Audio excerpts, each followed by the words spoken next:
Shalom Israel, Shalom, Shalom, Brother Naquam, Brother Rai. Brother Yardan. coming back at you with these precepts and another Monday Night Fire live stream, giving, of course, our honor and glory to Yahweh by Shema Mashiach wa Malak Yahushai.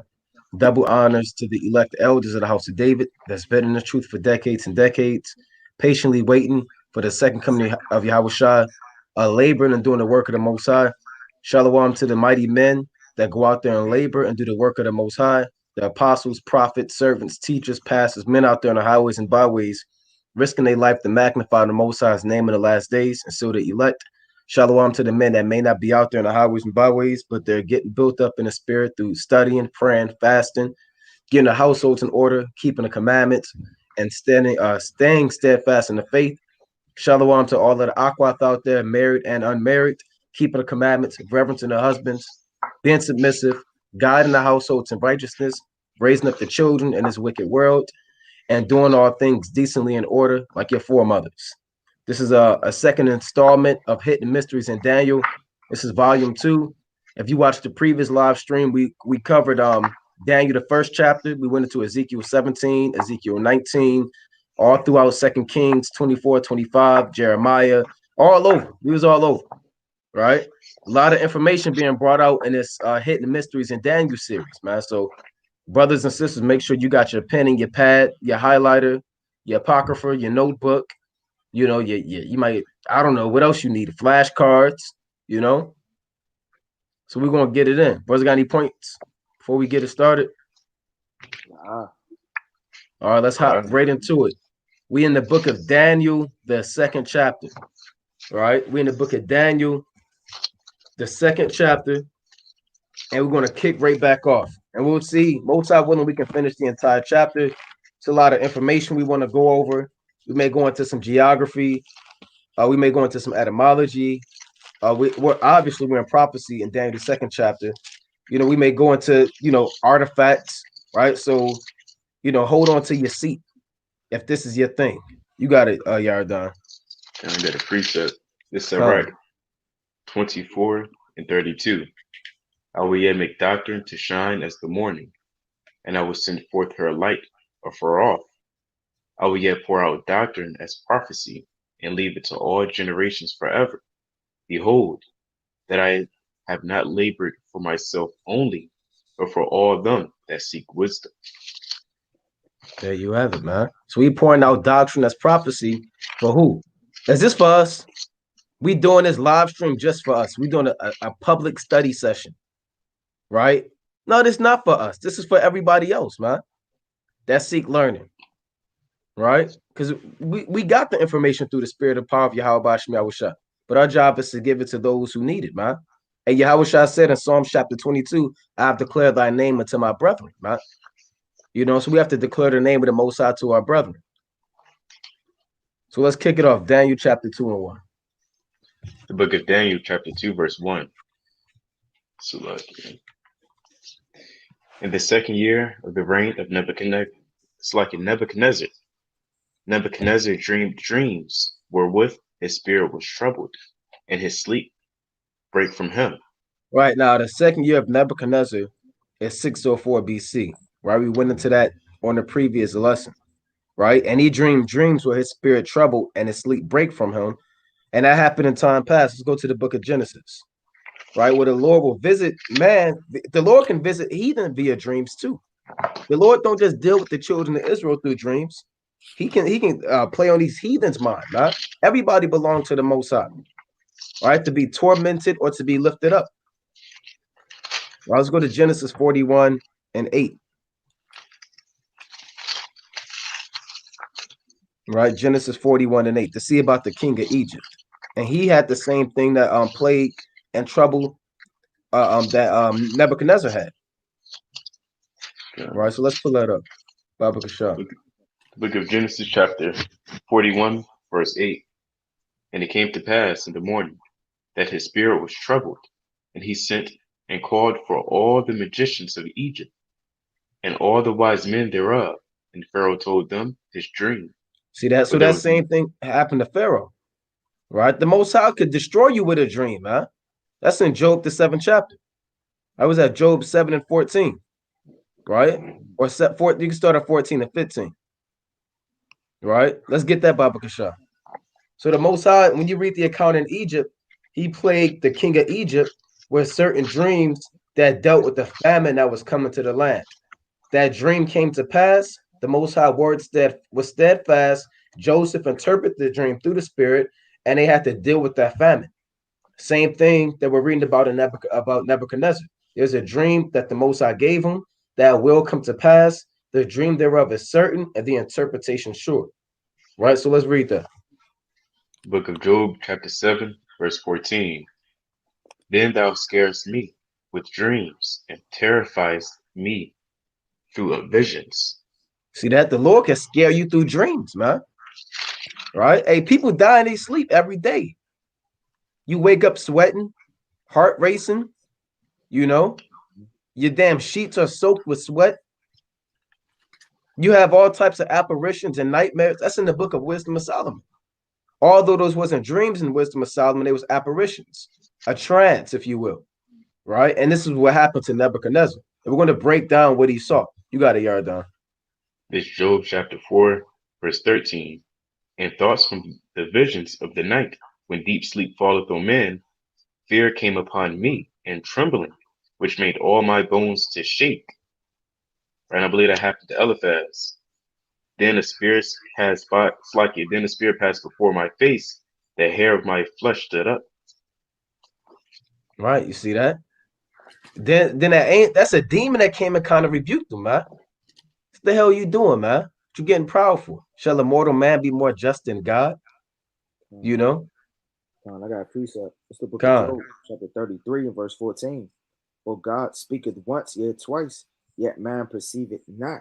In a dream, in a vision of the night, when deep sleep falleth upon men and slumbers upon the bed, then he openeth the ears of men and sealed their instruction. Right? He let them know what's going on, just like he could seal the instruction for the heathen, or he could seal the instruction for Jake, man. Right? He could put a dream on you, right? How you, but hey, I need to know the breakdown of this thing. To stir up your spirit, right? So a prophet could come break it down through the spirit and say that he may withdraw man from his purpose and hide pride from man, right? So man's purpose may want to go left, but the Lord want him to go right. And all of that's going to be breaking down via the dreams. That's right. So that's right. Good precept. So let's go back to Khan. Got one more. The second Ezra, bring it out. 5, verse 14. This happened to Ezra. It's lucky 5 and also 14. Then I awakened. It's like then I awaked, and an extreme fearfulness went through all my body, and my mind was troubled, so that it fainted. Right? Because Ezra's going through dreams, he had visions, he was seeing a whole lot of stuff. That can mess a person up, you know. God. Yeah, the Most High can deal with you spiritually, and it can affect your physical health. Or a lot of people think you got to be attacked by physical weapons and men to be harmed, but the Most High can destroy you, you know, with a dream, man. And you can actually get sick. See that in the book of Daniel, the 8th chapter. Then Daniel, I was sick certain days and I fainted. You know, so there's no telling what kind of sickness he had. Could have, you know, could have been migraines. You know, it could have been nauseous, throwing up. You know, could have been seeing things. You never know what these things are, man. And it says, right, kind of a quick point, 34, dreams lift up fools, you know. So most I can give you a reprobate mind, you know, with a dream. You start believing in that dream, and you bug out, you lose your mind. That's why you can't regard every dream. Sometimes we got folly dreams, you know. It's the book of Daniel, chapter 7, verse 15. I, Daniel, was grieved in my spirit and the midst of my body, and the visions of my head troubled me. He said, I, Daniel, was grieved in my spirit and the midst of my body. So his whole body was grieved, man. Right? His leg probably was shaking, his arm, his stomach probably was hurting. It just didn't say his spirit, said the spirit in his body, right? And I mean, all his body was trembling, man, when he was having these revelations and these dreams. So let's go back to that real quick. And we're bringing this up because this is the foundation of how the Most High deals with man via dreams. Most High can come to you through via an angel, a chariot, a prophet, a damn ass in Numbers chapter 22, a rock. And Yahweh Shah said, if these men hold their peace, even these stones are going to cry out, man. Right? So the Most High can have all things speak, man. Right? So he's speaking through this heathen right here via a dream. Let's read that again. That Daniel chapter 2 and verse 1. Daniel chapter 2, verse 1. And in the second year of the reign of Nebuchadnezzar, Nebuchadnezzar dreamed dreams, wherewith his spirit was troubled, and his sleep brake him for him. Right? He will wake up in the middle of the night, try to figure out what the hell is going on. Go on. Then the king commanded to call the magicians, and the astrologers, and the sorcerers, and the Chaldeans, for to shew the king his dreams. So they came and stood before the king. Right. These are priests. These are priests on the left-hand side. Wizards, warlocks, witches, wise men, just like we read in Genesis chapter 41. In every kingdom, even in this kingdom, right? We'll go to that in Isaiah chapter 19. All of these heathen every kingdom on the earth, you're going to have a high priest. You're going to have lower level priests. You're going to have sacrifices, right? You're going to have a so-called God that you worship. So all these ancient nations had a priesthood and magicians and wise men that these kings dealt with, that they can acquire some form of higher level of spiritual knowledge, right? Let's go to, and I want to go to this word magician, right? Bear with me. We're going to pull up this word magician, right? Because people may think a magician is just a man that does sleight of hand card tricks, or you may see him in Vegas and he kind of say, well, pick a card, don't look at it, you know, or he may say, well, you know, stand behind this curtain, you know. Now I want to go to this word magician. It actually goes back to the word magi, right? Bear with me, right? This word magician, I'm gonna pull this up on the screen. It goes back to the word magi. All right. Now it says magi, skilled. Now this is the etymology of it, the origin of the word. Skilled magicians, astrologers, from Latin, magi, which is a magician, a learned magician, a word used for the Persian, right? And this was also used during Babylon, same thing. This is where the word comes from, right? A word. So the original magicians are Babylonians, right? A word used for the Persian learned and priestly class as portrayed in the Bible, right? From Old Persian, magush, which means magician.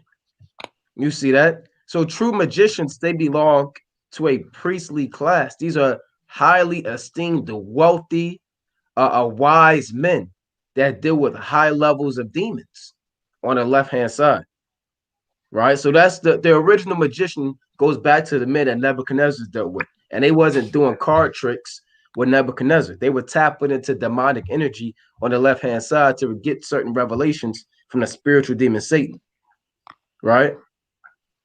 And it also said they got the Chaldees. I believe it said that.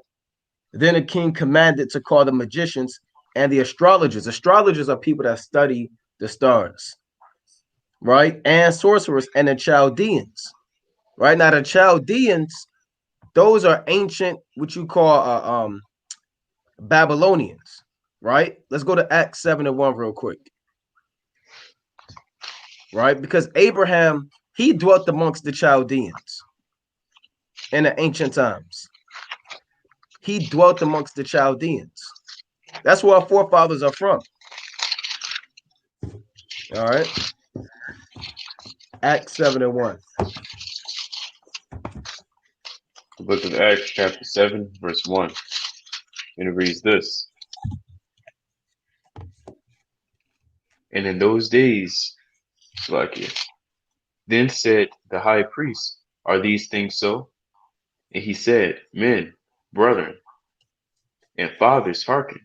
The God of glory appeared unto our father Abraham when he was in Mesopotamia before he dwelt in Charan. Right, go on. And said unto him, get thee out of thy country and from thy kindred, and come into the land which I shall shew thee. Then Right. came ye out. Now, when it says Mesopotamia, that's making reference to being amongst the Chaldees. All right. Mesopotamia is not a specific so-called country, but it's more so a region, right? A region. What the world calls the so-called Middle East back then. I mean, now it would be called so-called Mesopotamia. Let's go to Judith Chapter 5 and 5. Right. And I want to pull up Mesopotamia because, brothers, you can't just read that and not know what the hell is going on. You have to go and look up, well, what the hell is Mesopotamia? That's unfamiliar to me. Let me find out what that is, where that is, right? And I'm going to pull it up on the map. This is what the scholars call the Fertile Crescent. Right, let me pull this up on the screen. This what the king of the King Nebuchadnezzar or the king of Babylon got his magicians from. This is where he dwelt amongst. This is the Fertile Crescent right here, right? Which is within the borders of the Babylonian Empire. And if you look carefully, right, you can see right here. Right? Can brothers see that? Y'all can see that, brothers? Yeah, that's of the Chaldees. This is where Abraham lived at. And he had to move, he had to go all the way down here to the land of Canaan. All right, so let's read Judith chapter 5 and 5. The book of Judith, chapter 5, verse 5. And it reads this. Then said Achior, the captain of all the sons of Ammon, let my lord now hear a word from the mouth of thy servant, and I will declare unto thee the truth concerning this people which dwelleth near thee, and inhabitant the hill countries, and there shall no lie come out of the mouth of thy servant. Right, because the man Holofernes wanted to know who the hell are these people who's not going to submit to us. The Ammonites, they had a history with Israel. They said, I'm going to tell you the history of the children of Israel. Right? You can go on. This people are descended of the Chaldeans. Go on. And they sojourned here to Fur in Mesopotamia, because they would not follow the God of their fathers, which were in the land of Chaldea. Because our forefathers, they worshipped the so-called gods of Chaldea. Right? Like Abraham's father. Right? He was going off worshiping the gods of Chaldea. So the Lord chose Abraham out in Ur, and he said, look, I'm going to make a promise through you, right? Through your bloodline and through your seed. But these heathen know that we're descendant of the Chaldeans, not through bloodline, but through the land that we're from. We're from the Ur of the Chaldees. Before we were in the land of Israel, right? Although Adam was there and we got exiled out, we were in the Ur of the Chaldees. The word Ur goes back to the Hebrew word awar, which means flame or light. Flame or light, right? And in Ur of the Chaldees, you had a lot of magicians out there, right? You had a lot of wizards, priests, demons on the left-hand side. And Abraham, he dwelt amongst these people, right? And Daniel, he dwelt amongst these people, right? The Chaldeans were a high level, they were heavy into sorcery and wizardry. Now, I got this link also pulled up. Now, this is from so-called Bible archaeology from Ur of the Chaldees, right? Now it says, bear with me, ancient Chaldea, the southernmost portion of ancient Sumer was called Chaldea, and the most important Sumerian city was located on the western portion of the Euphrates River, and it was called Ur. The land of Chaldea contains riches beyond imagination, and Ur was the wealthiest city, right? So Abraham, basically, he bought the New York, man, like the modern day New York or Manhattan, you know, with all a bunch of freaks and weirdos out there. Like us, we dwell in Babylon now. We dwell in that same type of spirit. Now, the Lord told Abraham to leave. Now, Abraham could have said, you know, I like how I'm living in Ur, like Lot was lingering in Sodom. You know how people linger in Babylon. But Abraham got the hell out, right? It says, I'm not going to read this whole thing. I just want to get this point. It reads, Now, for the daily life of you can read this whole thing on your own from BibleHistory.com, geography. Archaeologists estimate that there were approximately 24,000 people living in the city of during the time of Abraham, which is like the modern day equivalent of millions of people, maybe like 5 million people. Right? So this was a big city, man. The people of ancient Mesopotamia worshiped many gods, and the people of worshiped their chief god named Naana, the moon god. The people of lived in two main areas in the city, a very religious sacred place or the common district. You see that? And then as you read about the sacred place, they had all types of wizards, warlocks, witches. You understand? These are the people that the king of Babylon had amongst him. The ancient people from ancient Chaldea, right? What Abraham dwelt amongst them, roughly 4,000, 5,000 years ago, man. That's the background behind the people in Daniel chapter 2 and 2. These magicians, these astrologers, these sorcerers, and these Chaldeans. These men dealt with demons to be able to break down dreams on the left-hand side. All right. I just wanted to bring that information out so brothers can understand a little bit of history behind it, right? So you can know what's going on in this thing, so you're not lost. Who's the Chaldeans? Who's these magicians, right? We breaking it down for you through the history and more importantly through the precepts. Like we brought out, every kingdom in the ancient times, they had priests and warlocks and wizards on the left-hand side, right? We read that in the book of Genesis 41 and 8. Let's go to Esther. Actually, let's go to Ezekiel. That's what we was talking about, Ezekiel 21 and 21. Right, let's go to Ezekiel chapter 21 and 21. And Daniel had the same occupation as these men. Daniel had to kind of work with these guys, man. He was working one-on-one with these magicians and wizards, man. Not that he was into it, but that's what they kind of hired him for lack of better terms, enslaved them for. You got it. This is Ezekiel chapter 21, verse 21. Yea, I will gather you and blow upon you in the fire of my wrath, and ye shall be melted. So, no, 21 and 21. 21 and 21. It's 21 and 21. Yeah.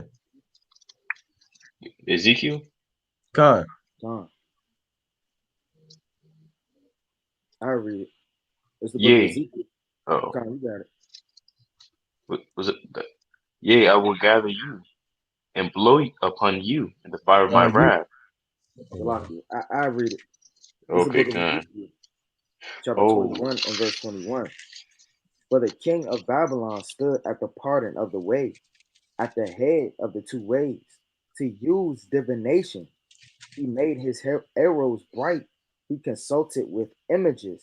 He looked in the liver. Right. Yeah. They're using 22. God. Right. So, like, if you read that again, Baba Kashar. God.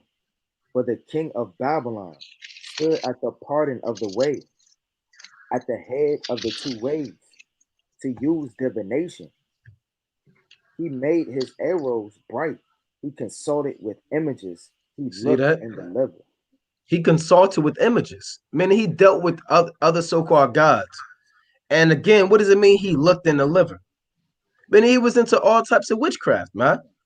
Now, the technical term for looking in the liver, right? This is what it's called. It's called haruspex, right?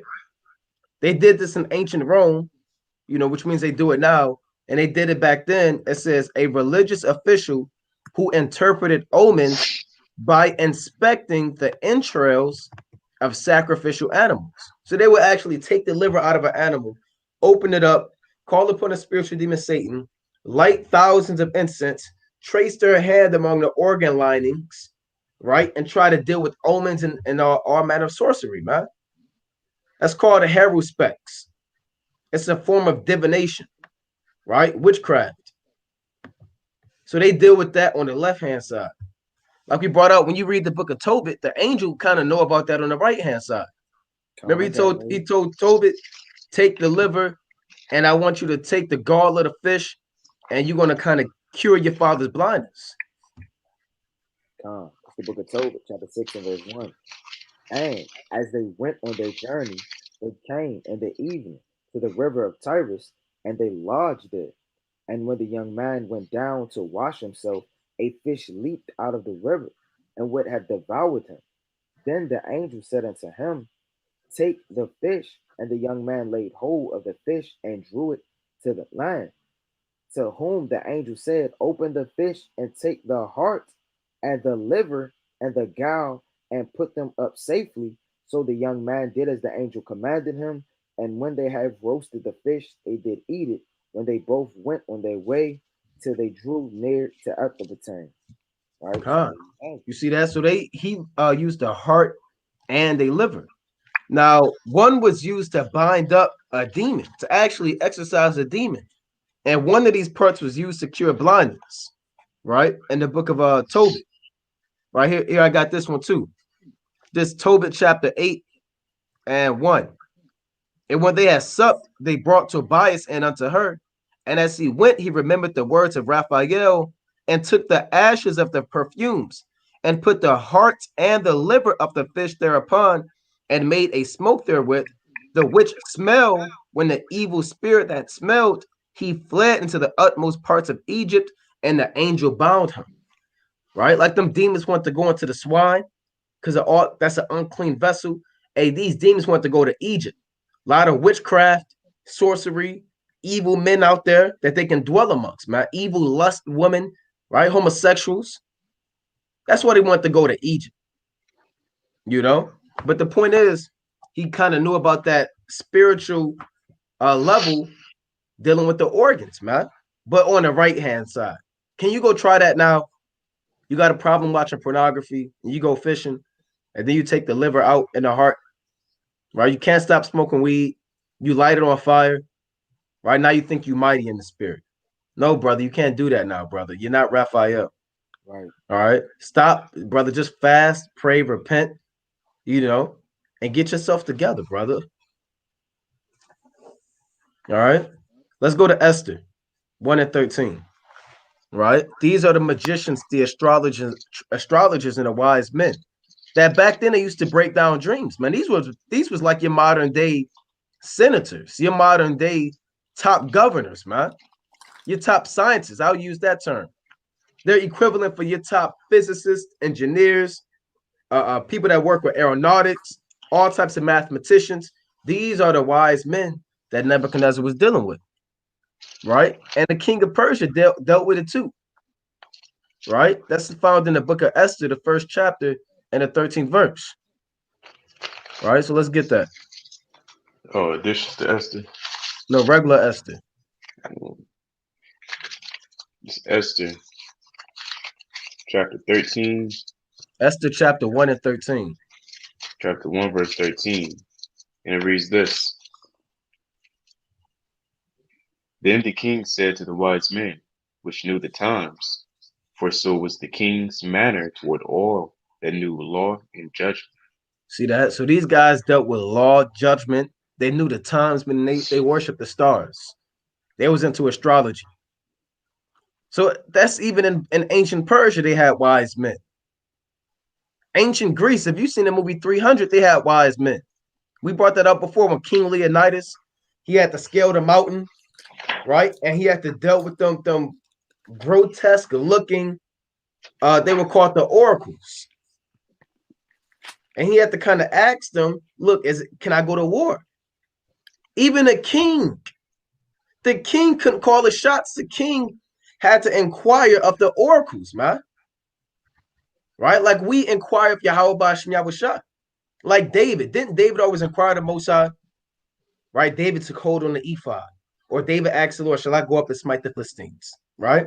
That's what they all had to do. But they dealt with it on the left-hand side. And if you've seen the movie 300, you know what I'm talking about. The guys with the grotesque bumps all on their faces, and they start licking that woman, and they put a spirit on her, and she started floating in the air. You had something, Yardan? Wow. I got some. Come. Exodus chapter 7, right? And verse 8. And the Lord spake unto Moses and to Aaron, saying, When Pharaoh shall speak unto you, saying, Shew a miracle for you, then ye shall say unto Aaron, take thy rod and cast it before Pharaoh, and it shall become a serpent. Right, and this on the right hand side, right, to show the works of the Lord. Right, but just this is going to show the power of these magicians and damn evil men on the left hand side, man. And Moses and Aaron went unto Pharaoh, and they did as the Lord had commanded. And Aaron cast down his rod before Pharaoh and before his servants, and it became a serpent. Then Pharaoh also called the wise men and the sorcerers, now the magicians of Egypt, right? And they had power on the left hand side, man. Right? This is in the Bible. So don't think that these same sorcerers, like everybody has a lot. You got the prophets back on the earth, the righteous women back on the earth, right? The judges back on the earth, all the men you read about, and you still have, right, the kings on the left hand side back on the earth, and these magicians, right? These astrologers, they're back on the earth, man. They in secret councils right now doing the same thing they did from aforetime, right?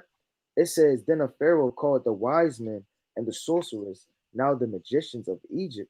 They also did in like manner with their enchantments, for they cast down every man his rod, and they became serpents. But Aaron's rod swallowed up their rod. So that's spiritual at the end of the day. We always going to prevail on the right hand side, right, with the works of the Lord and the spirit that the Lord puts on us.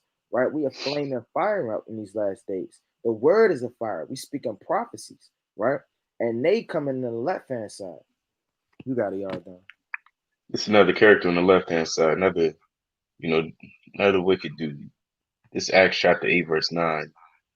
But there was a certain man called Simon, which before time in the same city used sorcery and bewitched the people of Samaria, giving out that himself was some great one. Right, so he is exalting himself basically, right? Doing a whole lot of wickedness, right? A lot of witchcraft, a lot of sorceries.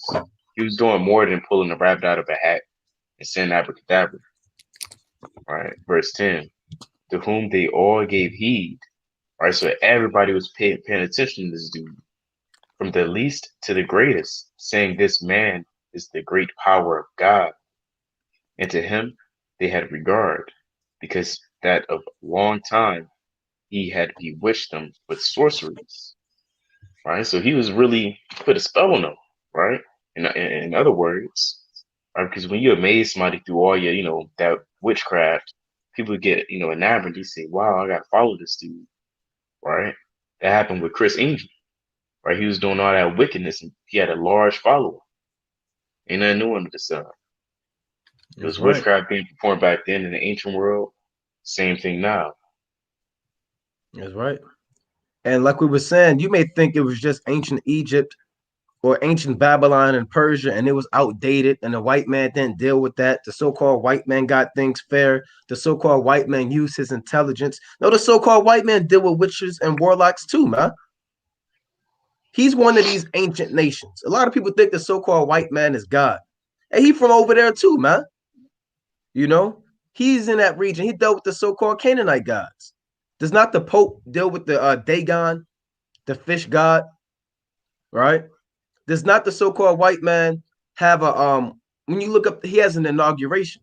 When you look up the word inauguration, that means a ceremony of warlocks and witches, man.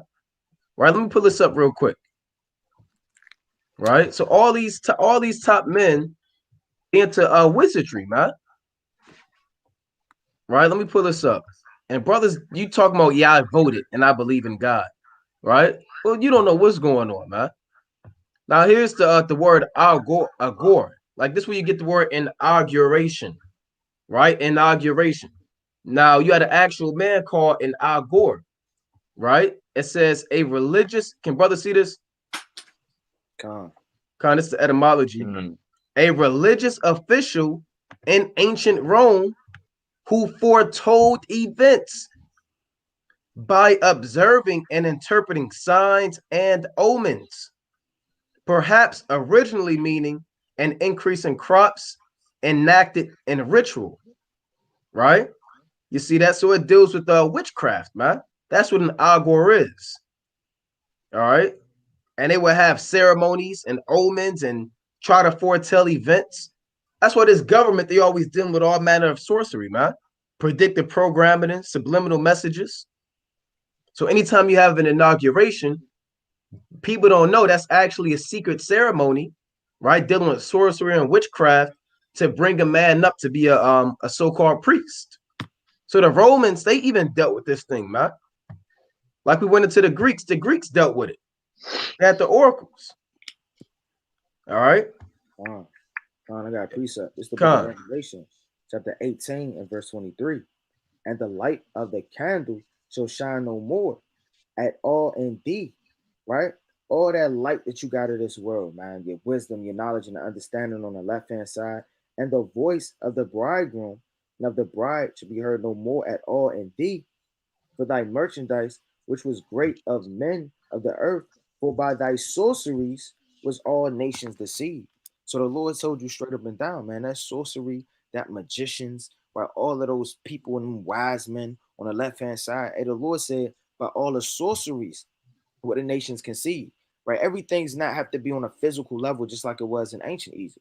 Now, you physically saw these things, but now it's much more deeper, right? America got the lies, right? All of these doctrines. You getting drunk and you don't even know you under spells, under the sorcery, right? It's just how it was in ancient Egypt. That's right. That's right. Getting bewitched, like the brother said. Like the brother said in the comment, but the Bohemian Grove, where they sacrifice animals and little boys, mainly little Jake boys. Right? When you get stolen and you get sacrificed to Molech at the Bohemian Grove. And a lot of these presidents, they go there. You have to go to the Bohemian Grove. Yeah. You can't say, well, look, I don't want to go. I'm gonna spend time with my family. I just got in. I want to get my feet settled in. I don't want to go there. These men, you're gonna get a phone call, right? Or they're gonna knock at the door. They're gonna say, look, you gotta go. Right. I believe, bear with me 1 second. I want to pull this quote up. Right. Richard Nixon actually had a quote about it, man.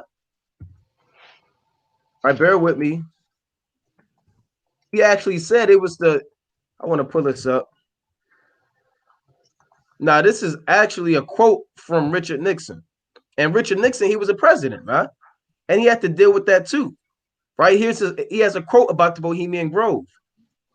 Right? It says, one example was former President Richard Nixon's comments from May 13th, 1971, recording that the Bohemian Grove, which I attend from time to time, it is the most faggy goddamn thing you could ever imagine.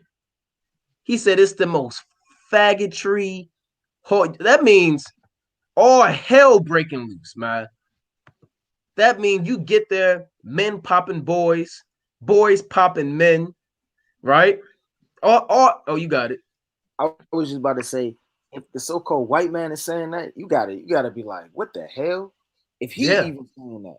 Right. And for brothers don't know, I gotta pull it up because Jake, we don't know too much in these last days. Right? So-called Roy Yardan.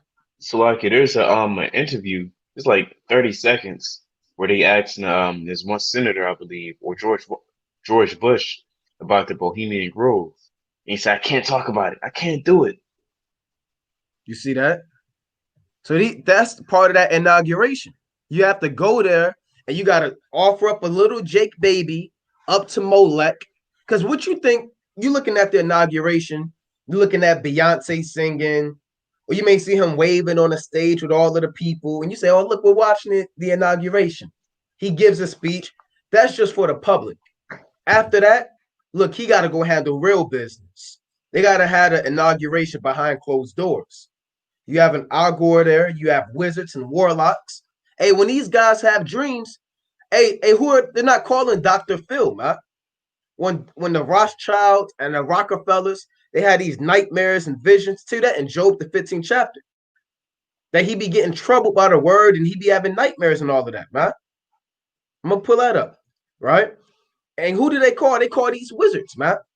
They don't call your math teacher and your guidance counselor, right? Now, this Richard Nixon, and again, his quote, he said when you go to the Bohemian Grove, it says, which he attends from time to time, right? It is the most faggy goddamn thing you could ever imagine, right? And here's here's the full quote. But it's not just the ratty part of town. The upper class in San Francisco is that way. The Bohemian Grove, which I attend from time to time, it is the most faggy goddamn thing you could ever imagine. With that San Francisco crowd, I can't shake hands with anybody from San Francisco. Right? You see that? Right? So, hey, they're telling on themselves, man. Like Araya said, if these guys, if they can publicly admit that, you know, then I mean, what are they doing behind closed doors, man? Right? So let's go back to the book of Daniel. We got to go through this chapter. All right. Let's go back to Daniel. It's a lot of things going on behind closed doors, man. Brothers don't know. Right? This world is, that's what the Lord said, I will punish the world for their evil, man. You know? Daniel chapter 2. Let's read 2 one more time. Baba Kashar. The book of Hey, Barack Daniel. Obama. It's like a lot of you jakes that voted for Barack Obama. He had to go there and get popped. Well, there's a picture of him there. You can go. Oh, there's a picture of him there. If you type in, let me see real quick. You see Obama, that? Bohemian Grove. That's why he dealing with that man. And that's a whole lesson. We can go into that for another day. Right? Well, Michael, he's always calling this so-called woman Michael all of the time, man. Yeah, you know, me and Michael. Hey, you got the thing where Michael sitting there doing the damn Johnny Bravo monkey, you know, doing the thing from back in the day. Right? Brothers know what I'm talking about. And her damn rod coming out, man. His. You know? Hey, them things are happening, man. But Barack Obama. Hey, I remember when I was in so-called college, when I was, you know, back in the day, hey, when Obama got elected, Jake was running around campus losing their mind, man. You know? But guess what? He had to go get popped by another old, nasty so-called white man. They be touching on Terry Crews. They be popping Barack Obama. You know? So Esau's not going to make it. Hey, that's a segue to get into the music industry, man. Right? Yep. Oh, hell be breaking loose in the music industry. That's right. People want success and they want to be close to the white man with wealth and all of that, man. Just to damn sell their soul, man. That's right, man. Here with a picture, if y'all can see. Is that real? Yeah, that's real. Wow, you see that? Who is that? That's Obama. Madness. You see that? That's madness, man. All right. So here's your government. Right. That's why Biden, you look at Biden, Biden's into that. He be molesting these little girls on camera, whispering in their ear, groping them. All right, but let's go back to this in Daniel chapter 2 and 2. The book of Daniel chapter 2, verse 2. Then reads this. Then the king commanded to call the magicians and the astrologers and the sorcerers and the Chaldeans for to show the king his dreams. So they came and stood before the king. So he had the dream. He couldn't sleep. He woke up in the middle of the night and said, what is this? He called his top men to break down the dream for him. Right? And the king said unto them, I have dreamed a dream, and my spirit was troubled to know the dream.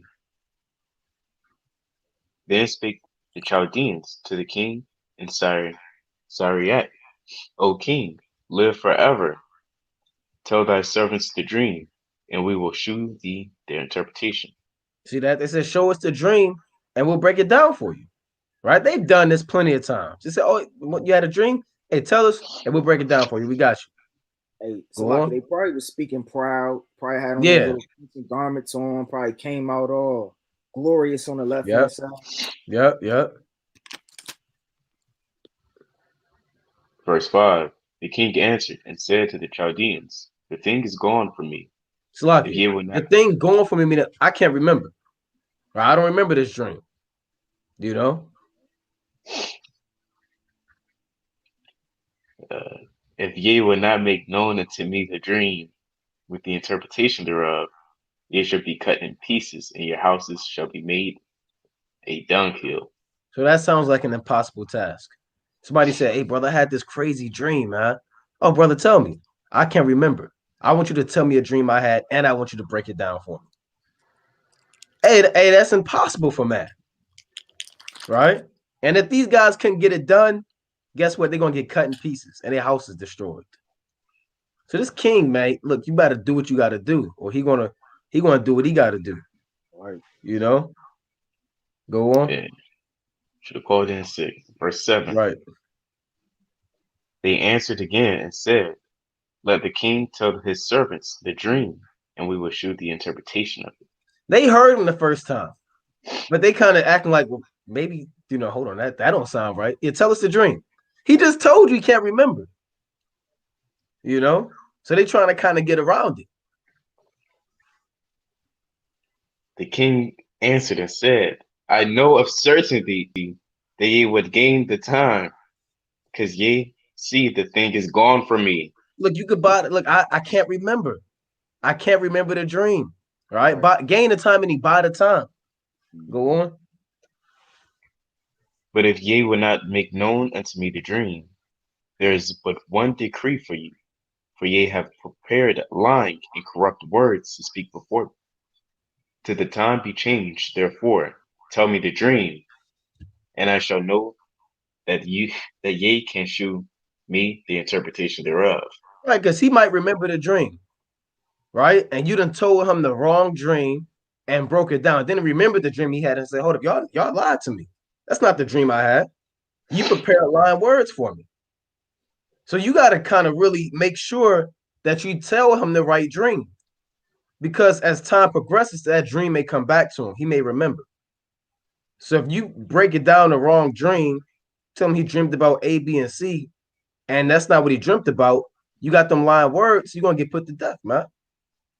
So this is serious, right? We can go on. And these guys, they're nervous right now. They're nervous. A lot of them, they kind of sweating. You got to visualize what's going on. They looking at each other. They're kind of murmuring. It's probably like 50 of them. He's sitting on the throne. Oh, go ahead. I was going to say, if brother's seen the office, you're kind of looking at an invisible camera like, what is he talking about? Right. That's they're talking to each other. They got incense. They probably, like Rise said, they got their garments all on. We can go on. Verse 10, the Chaldeans answered before the king and said, "There is not a man upon the earth that can show the king's matter. Therefore, there is no king. Therefore, there is no king, lord, nor ruler that asks such thing at any magician or astrologer or Chaldean." Right. And it is a rare thing that the king requireth, and there is none other than that can shew it before the king, except the gods, whose dwelling is not with flesh. Look, we can't do this. This is above our pay grade. What are you asking us? You're asking for the impossible. We can't get this thing done. How in the hell can I tell you the dream that you had and break it down the right way? No man can do that on earth. Right? We can go on. For this cause the king was angry and very furious, and commanded to destroy all the wise men of Babylon. Remember, Daniel, Hananiah, Azariah, Mishael, they're part of the wise men too, but they're not here in this situation, right? They may be off the clock. They may be at home. You never know. Go on. Verse 13, and the decree went forth that the wise men should be slain, and they sought Daniel and his fellow to be slain. Because Daniel, he's part of this thing, man.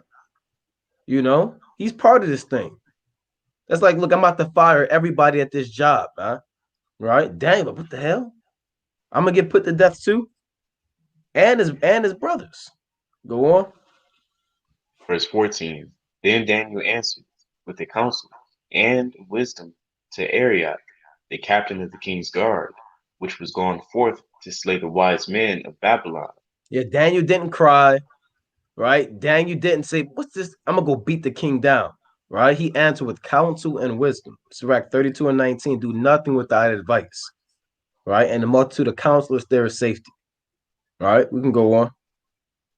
Verse 15. He answered and said to Arioch, the king's captain, Why is Why is the decree so hasty from the king? Then Arioch made the thing known to Daniel. He told him, look, he said he's going to destroy everybody if y'all don't break this dream down to him. Go on. Then Daniel went in and desired of the king that he would give him time and that he would shew the king the interpretation. He went to the king, said, give me a minute. I'll be back to you, but I'll have your dream broken down to you and the interpretation. Then Daniel went to his house and made the thing known to Hananiah, Mishael, and Azariah, his companions, right? That they would desire mercies of the God of heaven concerning this secret, that Daniel and his fellows should not perish with the rest of the wise men of Babylon. Right. Then was the secret revealed unto Daniel in a night vision. Then Daniel blessed the God of heaven. Let's go to Numbers chapter 12, right, and 6. Then was the secret revealed unto Daniel in a night vision, meaning Daniel received the interpretation and the dream. He saw the dream that Nebuchadnezzar had, and he had the interpretation of it and the night vision. Right, let's read that Numbers 12 and 6, Baba Kasha. Numbers chapter 12, verse 6. And he said, hear now my words. If there be a prophet among you, I, the Lord, will make myself known unto him in a vision, and will speak unto him in a dream. So that's how you know Daniel is a prophet. The Lord spoke to him in night visions and dreams. The Lord deals with us like that too. He may give you dreams, night visions, you know. Let's go to the book of Amos 3 and 7. Because it said, then was the secret revealed unto Daniel. Right? Amos chapter 3 and verse 7. The book of Amos, chapter 3, verse 7. Surely the Lord God will do nothing, but he revealeth his secrets unto his servants, the prophets. Plain. He revealed the secrets to his servants, the prophets. That's why no Chaldea can get the breakdown of the dream. That's why no astrologer or a soothsayer or wise man can get it, because they're not the prophets. They deal with them spirits and that so-called energy, but the Most High is dealing with Daniel on the right-hand side. Let's go to Proverbs 3 and 32. I got a piece about you. Right? So the Lord reveals his secrets to his servants, the prophets. That's why certain brothers, they can go to the prophecies and break down the mystery. A secret is something that you only tell your friend. You don't tell a secret to you don't even tell a secret to your family. You tell it only to your friends, your close brothers, your friends. That's why Yahweh called his disciples friends. For whatsoever I have heard from the Father, I have made known unto you. That's why he gave his friends the secrets. All right, let's bring that up. Proverbs chapter 3, verse 21. 32. 32. For the froward is abomination to the Lord, but his secret is with the righteous. That's plain upon tables, right? The righteous are men that believe in Hamashiach Yahushua, keep the commandments, and are the prophets in the last days. Those who the secrets are revealed to. It's not revealed to your Christian pastor. That's why your pastor's not opening up the book of Daniel, the 2nd chapter, and he's not breaking it down. He's telling you, read the book of John and Psalms 23. And we got refreshments and food and beverages down in the basement. I'll be in my own office in the back, molesting your son, counting his bread. That's what your pastor is saying. And you say, okay, right? You got it, right? It's the book of Genesis, chapter 41 and verse 39. And Pharaoh said unto Joseph, for as much as God hath shewed thee all this, there is none so discreet and wise as thou art. Right? So Pharaoh even knew, right, that the Lord was dealing with Joseph on a level that nobody, none of his wise counselors, his magicians, his sorcerers, that thou should be over my house, and according unto thy word shall all my people be ruled. Only in the throne will I be greater than thou. So in all the land of Egypt wasn't nobody greater than Joseph other than Pharaoh. He was second in command, right? And it says, and Pharaoh said unto Joseph, see, I have set thee over all the land of Egypt. And Pharaoh took, right, his ring from his hand and put it on Joseph's hand, and arrayed him in vestures of fine linen and put him on a gold chain about his neck. Hey, so Pharaoh gave him a gold chain, gave him a ring, he set him in second command, and all of that was through the wisdom that the Lord gave him. Because ain't nobody in the earth like us, man, and nothing, man. That's right.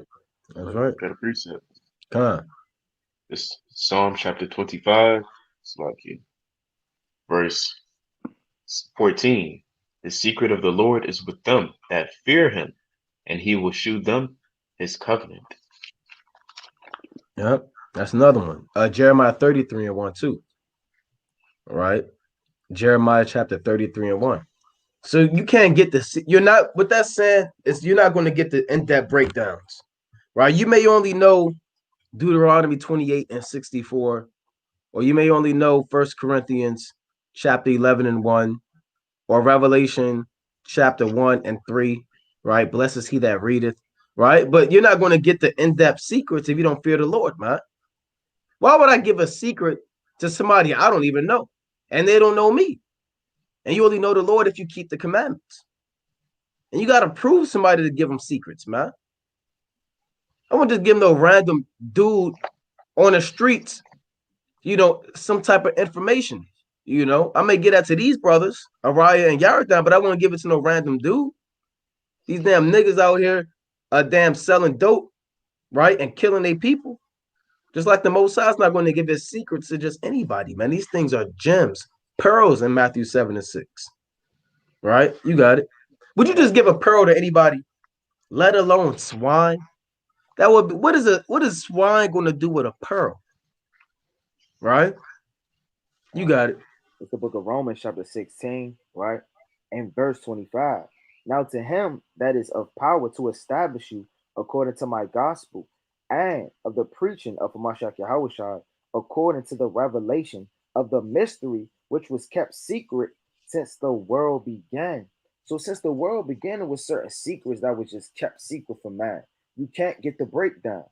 But now is made manifest by the scriptures of the prophets, according to the commandment of the everlasting God, made known to all nations for the obedience of faith. Right? So the prophets in these last days are getting the things that were kept secret from the foundation of the earth. Right? I can't think, 20 to 30 years or 40 years ago, nobody was going to Genesis, the 3rd chapter. Now these breakdowns from the very beginning are being revelated right in the last days via the prophets. That's right. That's right. All right. So let's go back to that. In Daniel chapter 2, let's read 19 again. That's why Daniel got the secret, because Daniel feared the Lord. He was a prophet, right? And he's one of the elect.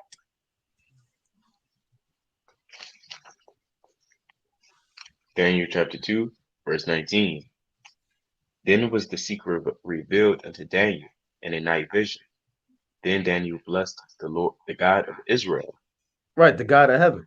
All right. He said, Barakatah Yahweh, Ba'ashem Yahushai. All right. Go on. So like in verse 20. Daniel answered and said, blessed be the name of God forever and ever, for wisdom and might are his. And he changeth the times and the seasons. He removeth kings and setteth up kings. He giveth wisdom unto the wise and knowledge to them that know understanding. Right. Verse 22. He revealeth the deep and secret things. He knoweth what is in the darkness, and the light dwelleth with him. I thank thee and praise thee, O thou God of my fathers, who hast given me a wisdom and might, and hast made known unto me now that we desired of thee.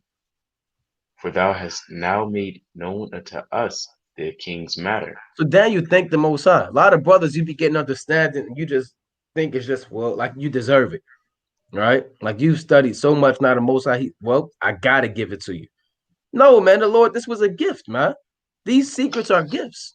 And you got to praise the Most High every time you get understanding. Every time you get that one precept, I didn't know that was in there. Hey, you praise the Most High, man. Every time you get the interpretation thereof and the understanding, hey, look, hey, man, all praise to the Most High, Yahweh Yahushua. A lot of brothers, you just go through it like you deserve this thing, man. Like this is based off of your labor. It's not based off of your labor. It's based off of the mercy of the Most High. We read that in Daniel chapter 2 and verse Salakia 2 and 18, that they would desire mercies of the God of heaven concerning this secret, man. You know, you got it, Yardan.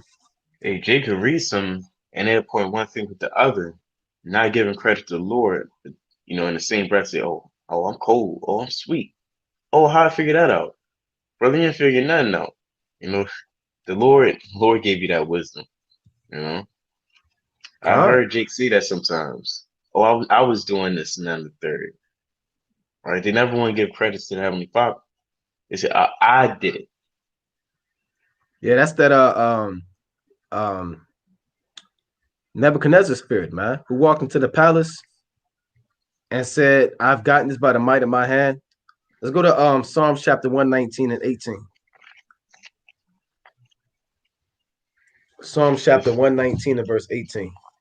This is what brothers should always pray and say before you open up this book. Psalms chapter 119 and 18. The book of Psalms chapter 119, verse 18. And it reads this: Open thou mine eyes, that I may behold wondrous things out of thy law. Read that again, Baba Kasha. Psalm chapter 119, verse 18.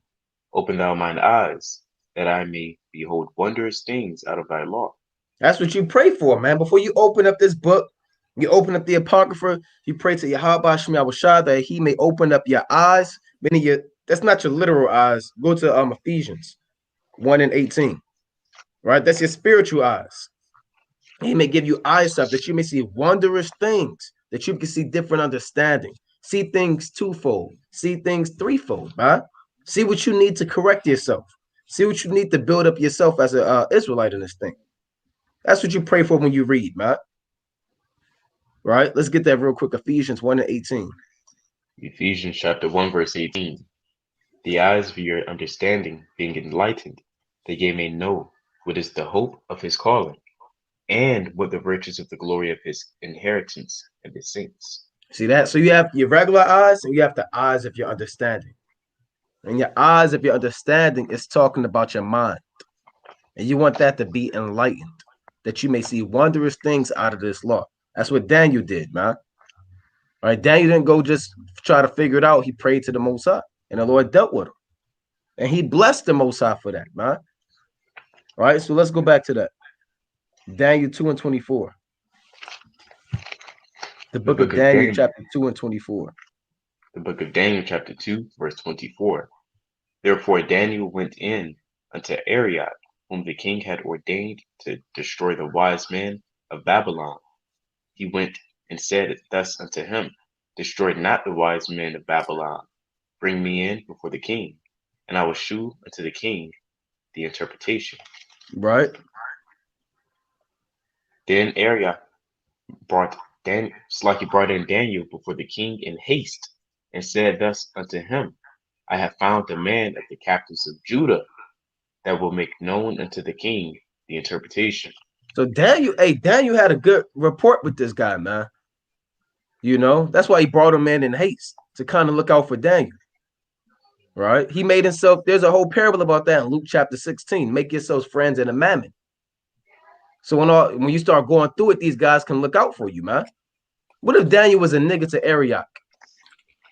Right? Yeah, I'm an Israelite, and now this guy's in the world and Daniel's in the truth.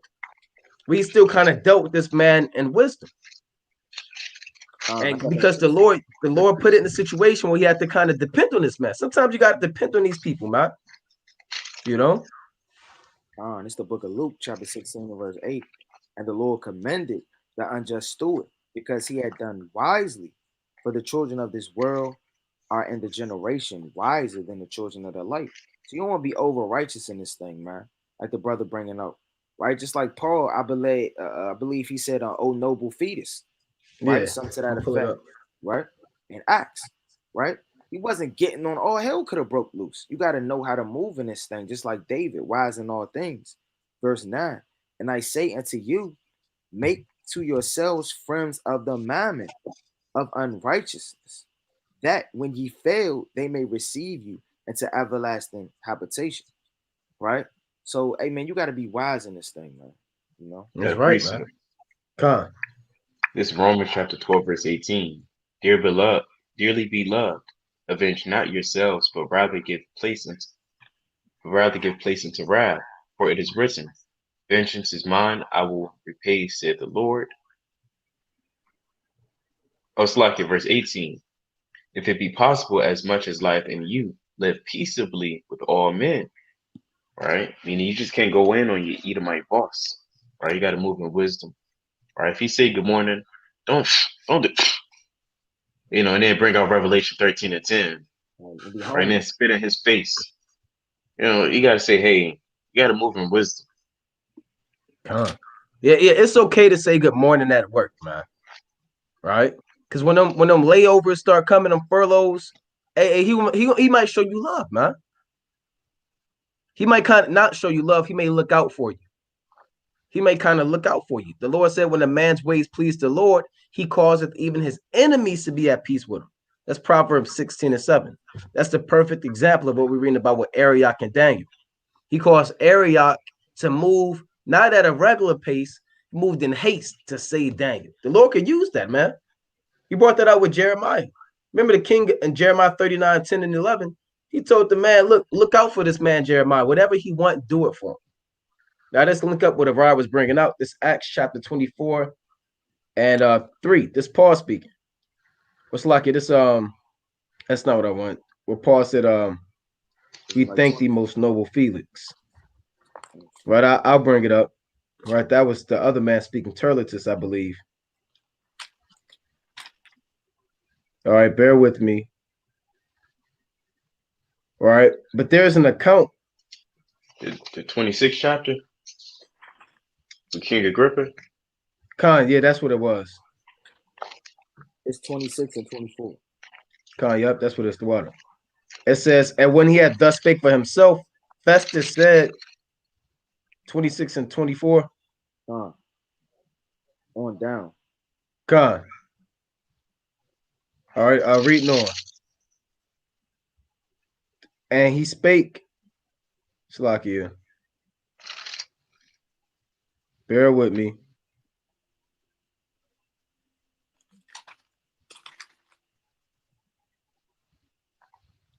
Yeah, and as he thus spake for himself, Festus said with a loud voice, Paul, thou art beside thyself, much learning doth make thee mad. Right? But he said, I am not mad, meaning crazy, most noble Festus, but speak forth words of truth and soberness. Right?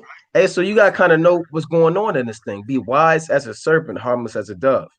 I was telling the brother, man, he was asking me about Luke 16, earlier this week. I told the brother it's about subtlety, and the Most High glorifies a man that's subtle and that deals with wisdom. Wisdom is not just breaking down the book of Daniel, the 9th chapter and the 10th chapter, right? Wisdom is not just knowing 400,000 precepts. Wisdom, because you can know all that and be a damn fool, right? Hey, wisdom is manners. And so I could speak about manners, speak about taking care of your diet. It speaks about all types of things, man. So you got to be well-rounded in this thing. This is the book of 1 Samuel chapter 18, right? And I'm going to start at 14. And David behaved himself wisely in all his ways, and the Lord was with him. Wherefore, when Saul saw that he behaved himself wisely, very wisely, he was afraid of him, because he don't know what the hell could come about. Hey, David was subtile on the right-hand side, man. He behaved himself wisely, man, right? And that scared Saul, man. They say he was very afraid of him. So that's how you got to move in this thing. Right, and add on to that, if you got somebody that you envious with, you want them to fall. You waiting for them to slip up. Because if they slip up, they're not a threat. You have no reason to be afraid of a damn fool. But if you kind of envious at this guy, everything working well for him, people kind of respecting him, hey, eventually you're going to believe that everybody going to start dealing with this man.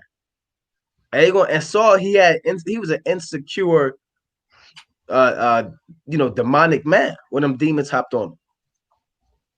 Right, but we got to go back to this, Daniel chapter 2. Right, let's read that again. Daniel 2 and 25. The book of Daniel, chapter 2, verse 25. So even in the meat, there's milk.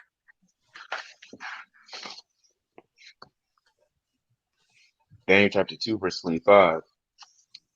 So then Arioch brought in Daniel before the king in haste, and said thus unto him, I have found a man of the captives of Judah, that will make known unto the king the interpretation. Right. The king answered and said to Daniel, whose name was Belshazzar, art thou able to make known unto me the dream which I have seen, and the interpretation thereof? Daniel answered in the presence of the king, and said, the secret which the king hath demanded cannot the wise men, the astrologers, the magicians, the soothsayers, shew unto the king. Verse 28.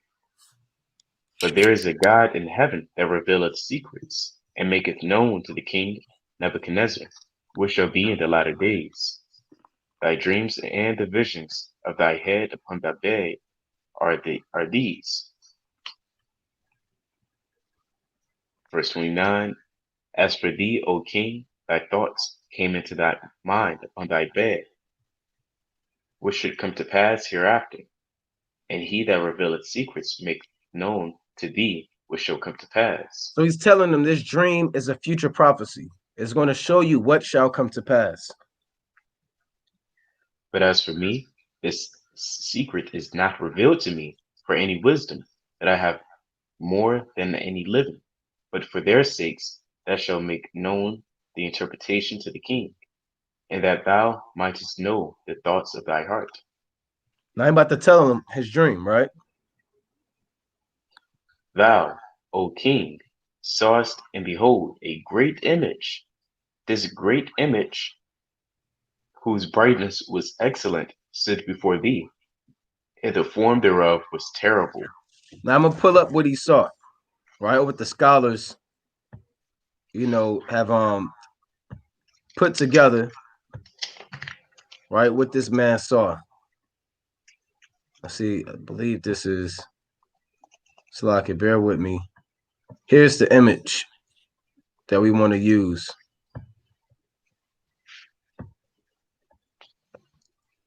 Right? Can brother see this? Right? This is the image that he saw. This is part of his dream. Right? This is the great image that he saw. All right, we can go on. Verse 32. This image's head was of fine gold, his breast and his arms of silver, his belly and his thigh of brass. Right, we're going to read all the way down to 35. We're going to read the whole dream. Then we're going to go back and break it down. Verse 33. His legs of iron, his feet part of iron and part of clay. Thou sawest till that the stone was cut out without hands, which smote the image upon his feet, that were of iron and clay, and brake them to pieces. Then was the iron, the clay, the brass, the silver, and the gold broken to pieces together, and became like the chaff of the summer threshing floors. And the wind carried them away, that no place was found for them. And the stone that smote the image became a great mountain, and filled the whole earth. That's what you see in the image, with a head of gold, breasts and arms of silver, belly and thighs of brass, legs of iron, and toes, right? With iron and clay, and a stone made without hands came and destroyed the part with the clay and the iron, right? And it destroyed this entire statue, and then the statue was carried away in the wind. This is the dream that he saw. Let's read it again. Daniel chapter 2 and verse 31. Daniel chapter 2, verse 31. Thou, O kings, sawest and behold a great image. This great image, whose brightness was excellent, stood before thee, and the form thereof was terrible. Right. Verse 32. This image's head was of fine gold, his breast and his arms of silver, his belly and his thighs of brass, his legs of iron, his feet part of iron and part of clay.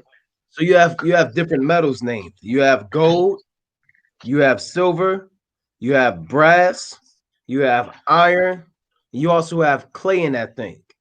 Gold, silver, brass, iron, and clay. All of these metals are significant. They all play a role, right? In different ways. Gold is more valuable than silver. Silver is more valuable than brass. Brass is more valuable than iron, and iron is more valuable than clay. So it deals with, even on a value level, gold is worth more than silver. Silver is worth more than brass. Brass is worth more than iron, and iron, looking at this image, is worth more than clay, right? Also, looking at it on another way, these different metals have different forms of how hard they are. So gold is the softest metal, right? In this image.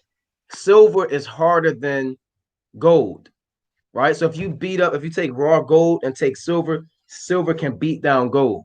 Brass can beat down silver. Iron is the strongest. Iron can smash brass and silver and gold, right? So the value decreases from gold to iron, but going from the bottom up, right? It's dealing with the strongest, then the second strongest, the third strongest, and the fourth strongest on a political level, right? And then the third way of looking at it and breaking it down is that when you're dealing with these different metals, we're going to go through the precepts, obviously. When you're dealing with these different metals, each empire is referred to as a different metal, and their sovereignty or the authority is going to be used in the form of a metal. Like gold is the most precious metal. So the empire of Nebuchadnezzar, he had the most jurisdiction. He had the most authority. Nobody can buck up against the king. He had an absolute monarchy. It wasn't like that for the Persians and Meads, which is their second empire, right? For the Persians and Meads, as their second empire, it's silver, because silver, in terms of political level, their authority was weakened. There was no just set king for the Persians and Medes. It was a joint empire, right? So the value of authority was diminished. So now you have a joint empire. That's why instead of being one head, now you have a breast and two arms. So the power is divided between the breast and the two arms. Then you have the Greeks. We're going to go through it again, but I'm just giving you the summary. The Greeks were just the belly of brass and the thighs of brass. Brass is stronger than silver. The Greeks took down the Persians, but also the authority of rulership was diminished, because the Greeks didn't just have a joint empire. They had a civil war, they had city-state, and they had a democracy where the power was distributed to the people. So now the authority is diminished in value. Then you have the Roman Empire, which is the legs of iron. The iron is stronger than the brass. The Romans took down the Greeks. But also, the divine authority, for lack of better terms, the value was diminished, because the Romans, they didn't have one man like Nebuchadnezzar sitting on the throne, or a joint empire with two men, or the Greeks, right? They had a republic, they had a vast empire, and they had people. They had a senate, they had councils, they had plebeians, they had patricians, right? They had the assembly, they had different forms of this government where the power was so spread abroad that one man, if he thought he had power, he didn't. So there's three different ways of looking at it. All right. And we're going to go through the precepts and break it down again. But for the brothers writing it down, this is what you should write down. If you're taking notes, you want to understand these different metals, you can put the metals, they decrease in value in terms of authority and jurisdiction. Right? That's the first point. That's why these metals go from gold to clay, because they decrease in value in terms of authority and jurisdiction. You can also write down, for the brothers taking notes, the metals also, they decrease in strength as you go down, right? So from gold to silver to brass to iron, all right? They decrease in strength. then you can also put down how they're divided in different units. A head is one piece. The arms and the brass is 3 pieces. The thighs and the brass is 3 pieces. But then when you get to the legs and the toes, that's 10 pieces. So the power is divided more as you get to the bottom than what it was at the top. Right? So that's how you want to break down those different metals. So let's read Daniel chapter 2 and 32 again. And we're going to explain it as we go through it again. The book of Daniel chapter 2, verse 32. This image's head was of fine gold. That's what we want to touch on. The fine gold is the Babylonian Empire.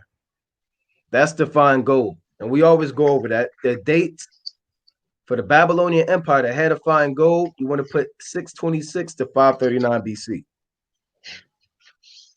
626 to 539 BC.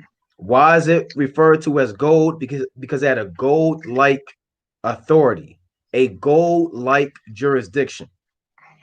Nobody can buck up against the king, right? He had that gold-like authority. Let's go to the book of Daniel. Right, actually, let's go to Judith chapter 3 and 8. Right, let's read about the gold-like authority. Hey, if you want to look at it like this, hey, this system, they don't have gold-like authority. Hey, Biden and Trump, they don't call no damn shots. They're not sitting on thrones. You got checks, you got balances, you got people they can veto the damn president. They can say, look, we're not dealing with you, nigga, today. They can actually say that. There's no gold-like authority like it was during the time of Babylon, where the king, he called the shots, and there was nobody that can fuck up against them. All right, let's go to that in Judith chapter 3 and 8. These are precepts you want for the gold-like authority of Babylon. And Salakia, even if, it's like, for the example of the checks and balances, they'd be getting bought out, right, by other rich men, opinions, right, to say do this and the third.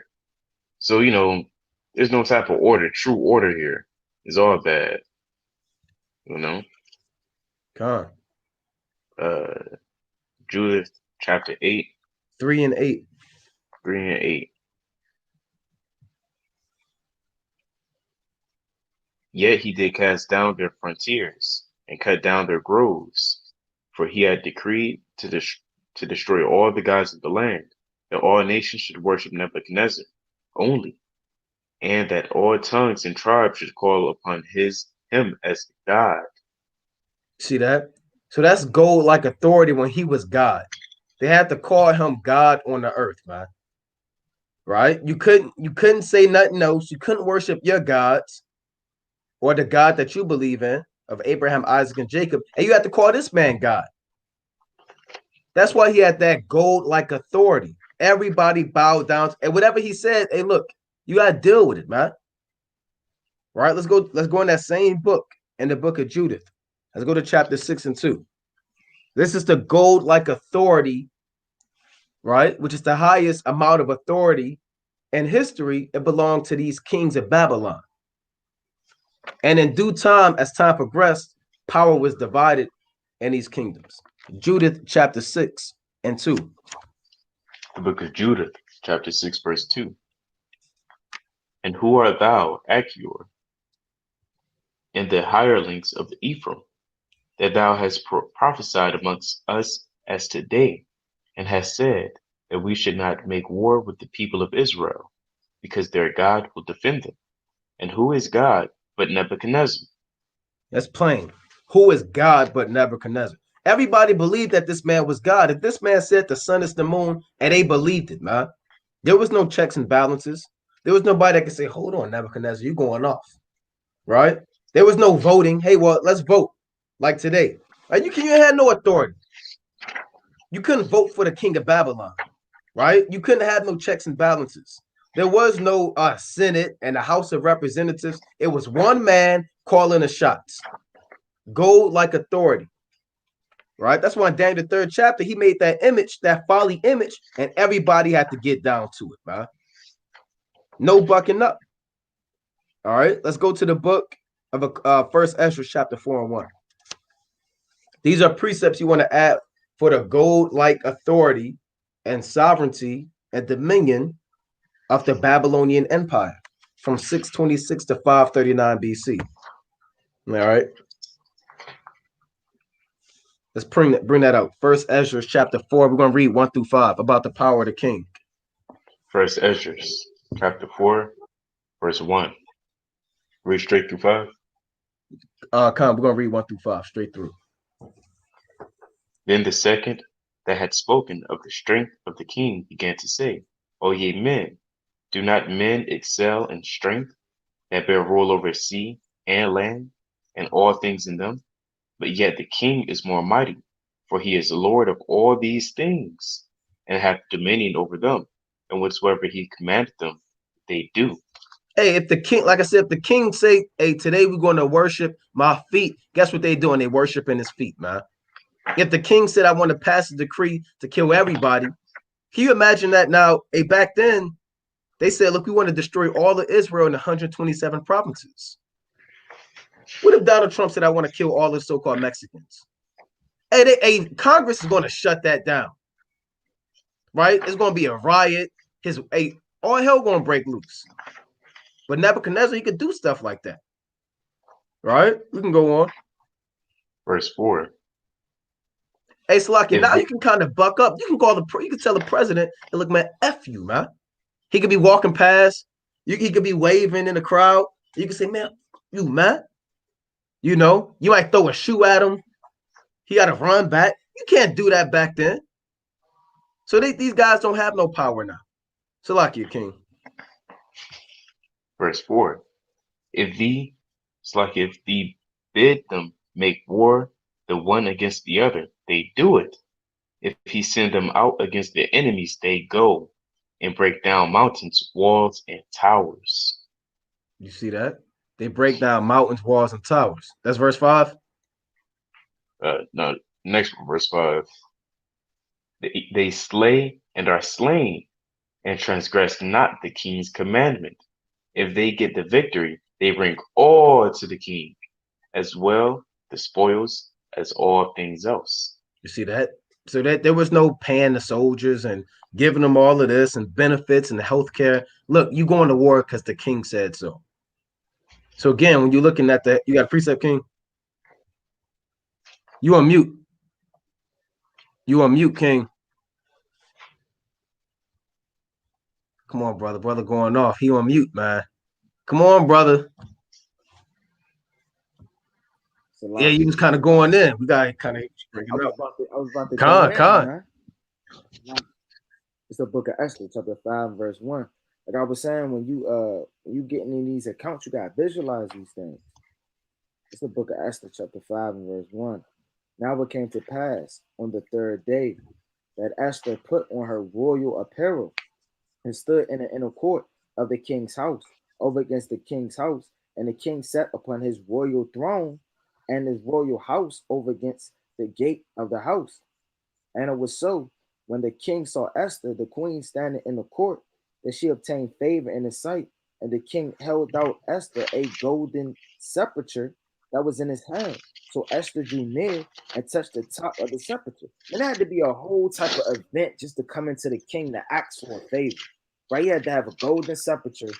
You got to come up in the palace. He got to accept you in. Right? That's how damn high these kings was, like the brothers going into. Verse 3.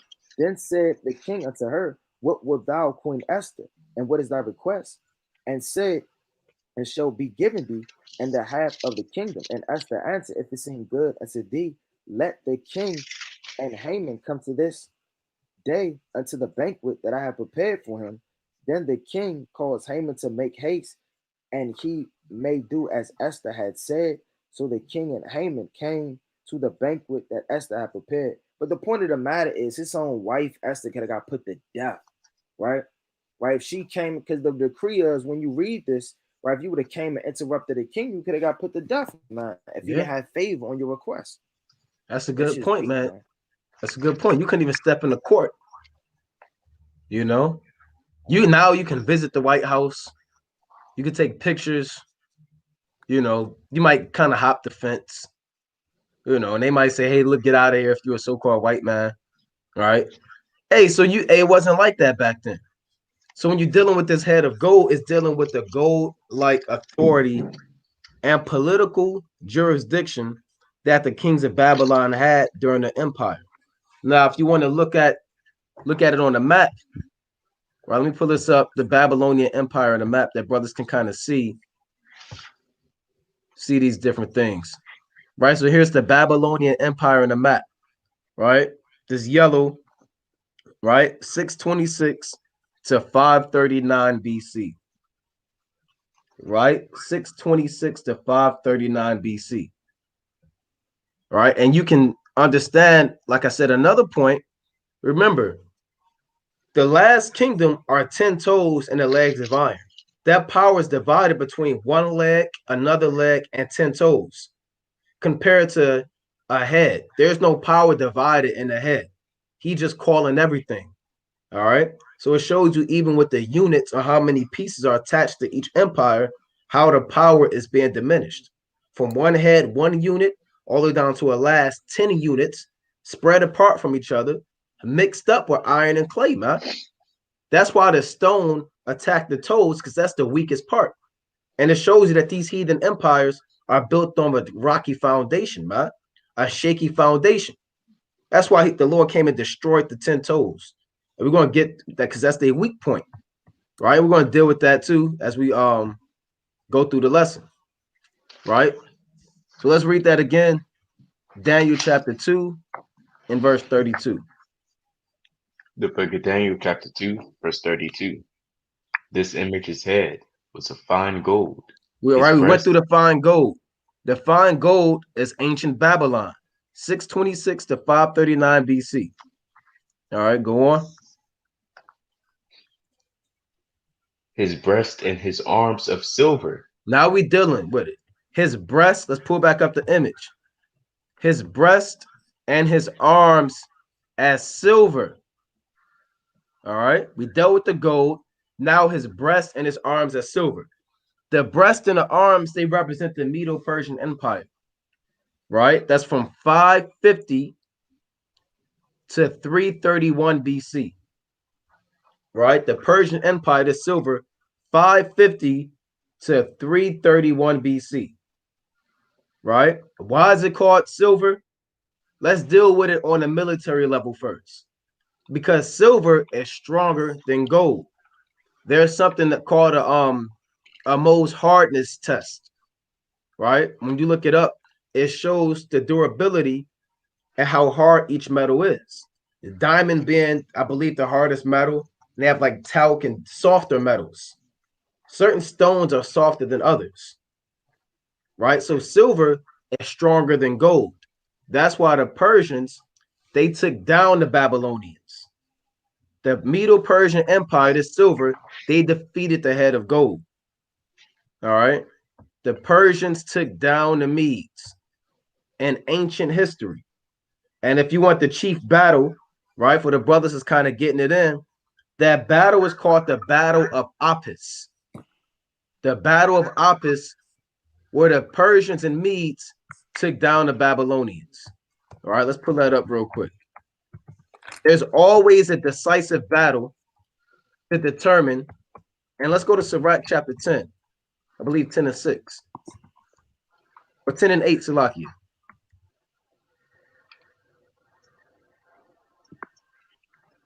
So, all right, there's always a decisive battle to transfer these different kingdoms. Sirach right. Chapter 2. Salakia, let me pull this up real quick. All right. Well, I want to get I don't want to read this whole thing. All right, go ahead. Go ahead. You can read that. Sirach chapter 10, verse 8. Because of unrighteous dealings, injuries, and the riches got by deceit, the kingdom is translated from one people to another. You see that? Because of unrighteous dealings, injuries, and riches got by deceit, the kingdom is translated from one people to another. Right? Because the Babylonians, they stole gold, they stole cups and vessels, they killed babies, they slew our king's eyes. Right? That riches got by deceit. The Lord said, hey, I'm going to give your kingdom to the Persians and Medes. Let's go to that in Daniel the 5th chapter. Many ticky farson. Yep. Right? Let's get that in Daniel chapter 5. 5 and 24. We're not going to read that whole thing, but you can read it on your own. Daniel chapter 5 and 24. Daniel chapter 5, verse 24. Then was the part of the hand sent from him, and this writing was written. Right. There was a big dark hand that wrote on the wall. There's a famous saying in the world, they say the handwriting's on the wall. They got it from the book of Daniel, the 5th chapter. Right? We can go on. And this is the writing that was written. Mene, tekel, Euphrates. Right? This is the interpretation of the thing. Mene, God hath numbered thy kingdom and finished it. Tekel, thou art weighed in the balances and art found wanting. Paris, thy kingdom is divided and given to the Meads and Persians. There you have it. So that's the transfer from the gold to the silver. His kingdom was divided because of idolatry, worshiping other gods, and theft and pride, like the brother said. And it was given to who? The Medes and the Persians. Right? You got a precept, right? You got it. All right, let's go to the let's pull this up real quick. Right now, this is the decisive battle between the Persians and Medes and the Babylonians. The Babylonians were taken down in 539 BC by the Medo-Persian Empire. Right? Let's go to Daniel chapter 7. Right? Let's go to Daniel chapter 7 and verse 5. Daniel chapter 7, verse 5. And behold, another beast, second, like to the bear, and it raised up itself on one side, and it had 3 ribs in the mouth of it, between the teeth of it. And they said thus unto it, Arise, devour much flesh. Read that again, Baba Kasha. Daniel chapter 7, verse 5. And behold, another beast, a second like to a bear, and it raised up itself on one side, and it had 3 ribs in the mouth of it, between the teeth of it. And they said thus unto it, Arise, devour much flesh. Right, so that bear is the Persian Empire. That same breast and arms of silver we read about in Daniel chapter 2 is also called a bear that raised up itself on one side. The Persian Medo Empire, the power was transferred chiefly to the Persians by the fall of Astyages, as Cyrus captured Ecbatana, and the kingdom was given solely to the Persian Empire. Right? And it had 3 ribs in the mouth of it. The 3 ribs in the mouth of it, one of these ribs is the head of gold. One rib is ancient Babylon, which fell in 539 BC. We're going to go into that. One rib, if you're writing this down, it's the Lydian Empire. They fell in 545 BC. And one of these ribs is the Egypt. They fell in 525 BC by Cambyses II during the time of the Medo, or during the time of the Persian Empire. But we want to focus on one of these ribs, right, which is the carcass of a beast, a heathenistic nation or man, right? And they fell again at the Battle of Apis. This is how the kingdom was transferred from the head of gold to the to the silver, because silver defeated the brass. Silver on a military level is stronger than brass. If one army came with swords of gold, raw pure gold, and another army came with swords of silver, and that army with gold swords, they're going to get defeated. Don't care how beautiful it is, man. And that's another way of looking at it too. The empires, in terms of aesthetic value, from gold, very beautiful, to clay and iron, now skyscrapers and asphalt and feces everywhere, man. You know. So from the Battle of Apis, I'm not going to read this whole thing, but it says Cyrus' army, possibly learning from the Lydians, Cyrus created what some military historians consider the first true cavalry, fielding units of mountain warriors, not as supplemented to chariots, but as their own force. Right? And I know a lot of brothers are getting mad. Why are we not getting on a so-called white man? Why are we not telling the white woman to bow down and kiss our feet? Why we not calling the so-called black woman a nigger woman? Hey, it's not always about that, man. Let's go to Sirach chapter 5 and 15 real quick. Right, real quick before we read on, man. It's not always about getting on the nations. You got to know, especially men that go out there and do the work, you got to be well studied in this thing. Sirach chapter 5, 15. verse 15. Be not ignorant of anything in a great matter or a small. That's plain. Meaning you should know a little bit of everything. Don't be ignorant in a great matter or a small. All right. It says, so during his cavalry, it reads, Cyrus encouraged military innovation. During his invasion of Babylonia, his engineers managed to divert the course of the entire Euphrates, and he created a system of roads that served both armies and merchants well. His personal bodyguard, said to number 10,000 men, were called the Immortals. You probably know about that from the movie 300. The Immortals. Let me show brothers that. Brothers probably don't know. I got a point after you. So these are the Immortals. And when you read about First Ezra, Zerubbabel, he was part of the Immortals, man. Right? So this is personal bodyguard. You probably seen the so-called movie 300. Right? These are the men that were part of his army. It's 10,000 personal bodyguard. Like David had the Cherethites and the Perethites led by Benaniah. This their equivalent. They said, well, we saw what David did. We want our own 10,000 elite men. Right? We want our own Immortals. Because David already had the Immortals. They were called the Cherethites and Perethites with Benaniah, but they decided to innovate and make their own thing. Right? One more quick point. Right? It reads, they were called the Immortals because as soon as one died, another would take his place, creating the impression of invincibility both within and outside the unit. You got it, Yardan. It's from the book Bible Archaeology by Alfred Horth and John McCrae. All right, I'm gonna get 2 points. Cyrus had dreams of empire, and first set his sight on the western Anatolia. He marched west and met the armies of Croesus of Lydia. You know, he eventually took it down. Get to the next point real quick. Getting to the point. Cyrus was not yet satisfied.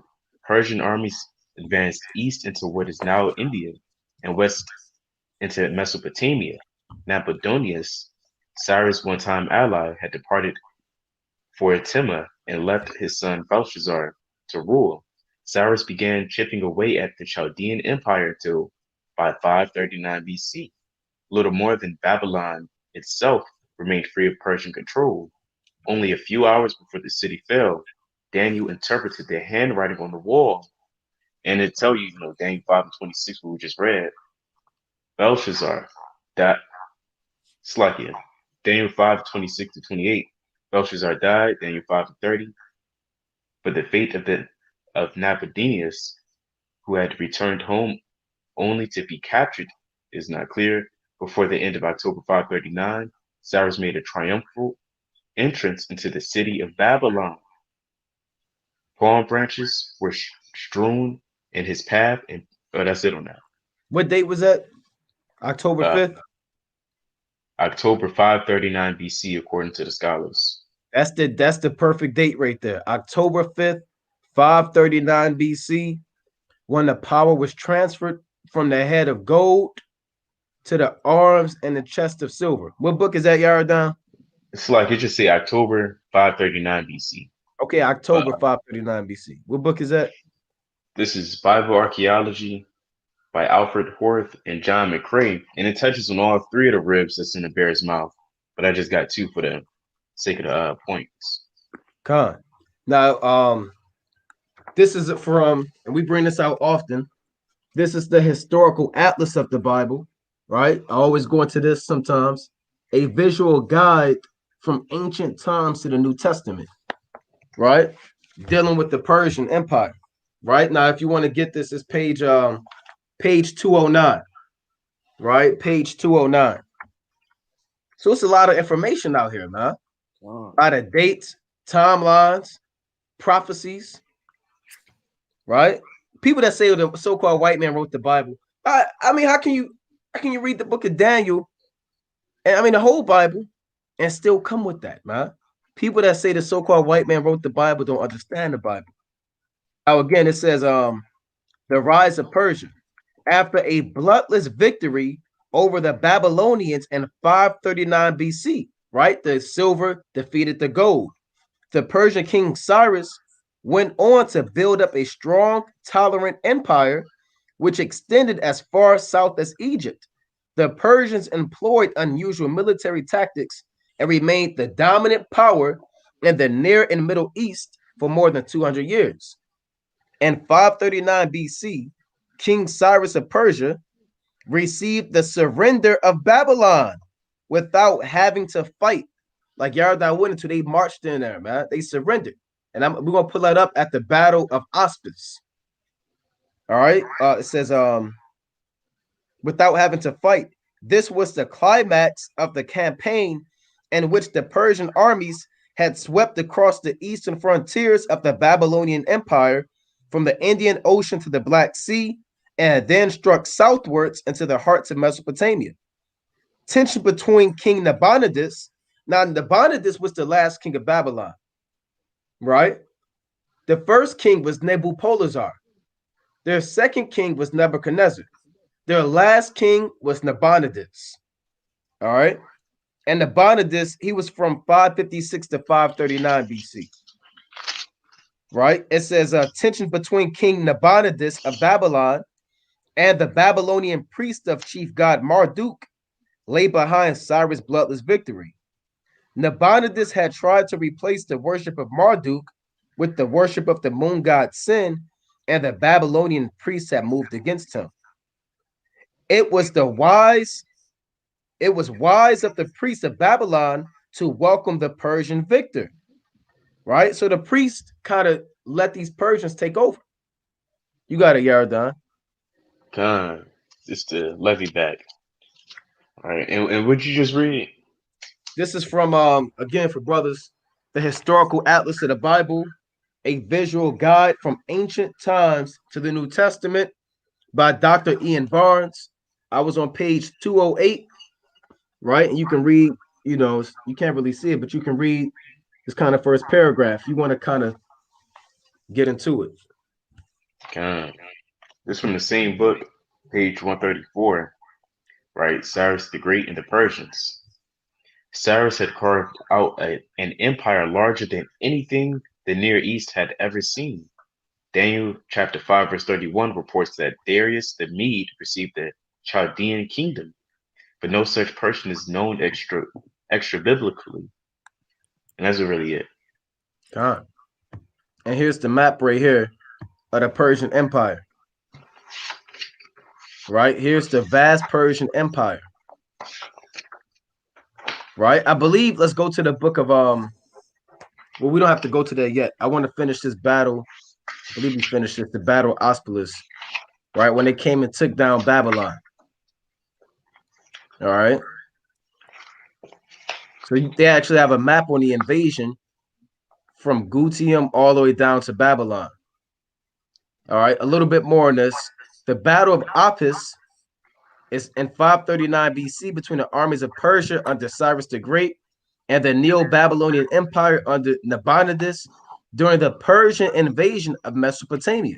The battle was fought near the strategic riverside city of Apis, north of the capital Babylon.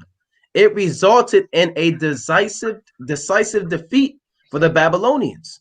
Cyrus the Great was subsequently Salakia, proclaimed king of Babylonia and its subject territories, thus incorporating the Babylonian Empire to the greater Persian Empire. Right? So there you have it, man. Right? This is how and why the Most High referred to this statue as silver, the Persian Empire as silver, because silver militarily is stronger than gold. All right, silver is stronger than gold. Now, another reason why this is referred to as silver, it's not just because it's stronger than gold, but also on a political level and a jurisdiction level and the governance level, silver is less valuable than gold. Although it's stronger than gold, it is still less valuable. So that same power that Nebuchadnezzar had, we can enforce laws and nobody can change it. And you couldn't do that with the Persians and Meads. The Persians and Meads, their sovereignty and authority was kind of weakened. Right? We're going to prove that. Let's go to the book of Daniel, chapter 6 and 9. All right, let's go to the book of Daniel, chapter 6 and verse 9.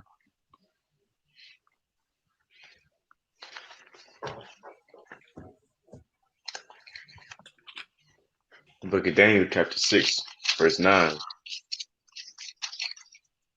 And it reads this: Wherefore King Darius signed the writing in the decree. Now when Daniel knew that the writing was signed, he went into his house, and his windows being opened in his chamber toward Jerusalem, he kneeled upon his knees 3 times a day and prayed and gave thanks before his God as he did aforetime. All right, we're going to keep reading. Verse 11. Then these men assembled and found Daniel praying and making supplication before his God. Then they came near and spake before the king concerning the king's decree. Hast thou not signed a decree that every man that shall ask a petition of any god or man within 30 days, save thee, O king, shall be cast into the den of lions? The king What answered, verse you at? Verse 12. Huh. O king, let me start from the top. Then they came near and spake before the king concerning the king's decree.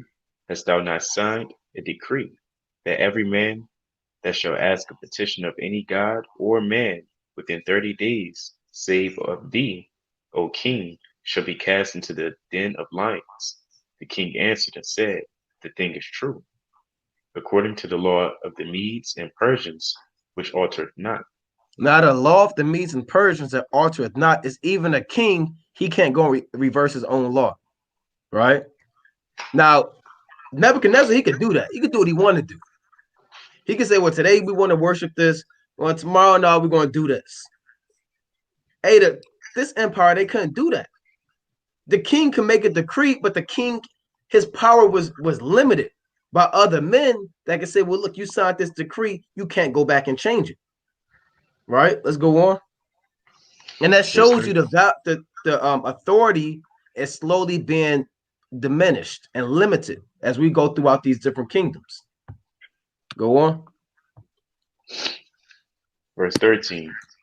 Then answered they and said before the king, that Daniel, which is of the children of the captivity of Judah, regardeth not thee, O king, nor the decree that thou hast signed, but maketh his petition 3 times a day. Right. Verse 14.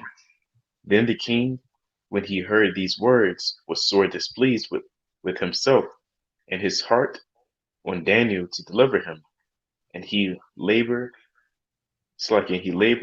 to the going down of the sun to deliver him. Right, meaning he was going through documents, trying to pull records, trying to find loopholes in the law to try to get Daniel out of this lion's den. Go on. Verse 16.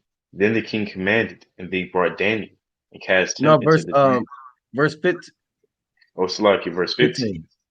Then these men assembled unto the king and said unto the king, Now know, O king, that the law of the Medes and the Persians is that no decree nor statute which the king established may be changed. So this king, he's trying to save Daniel, but these men are stopping him. Look, king, you cannot do this. And the king, guess what? He got to listen. Can they pull that on Nebuchadnezzar? No. Could somebody come up and say, Nebuchadnezzar, you said that this, and then well, now you got it. No, man. He had a gold-like authority. This king still got authority, but they have a little bit less in power.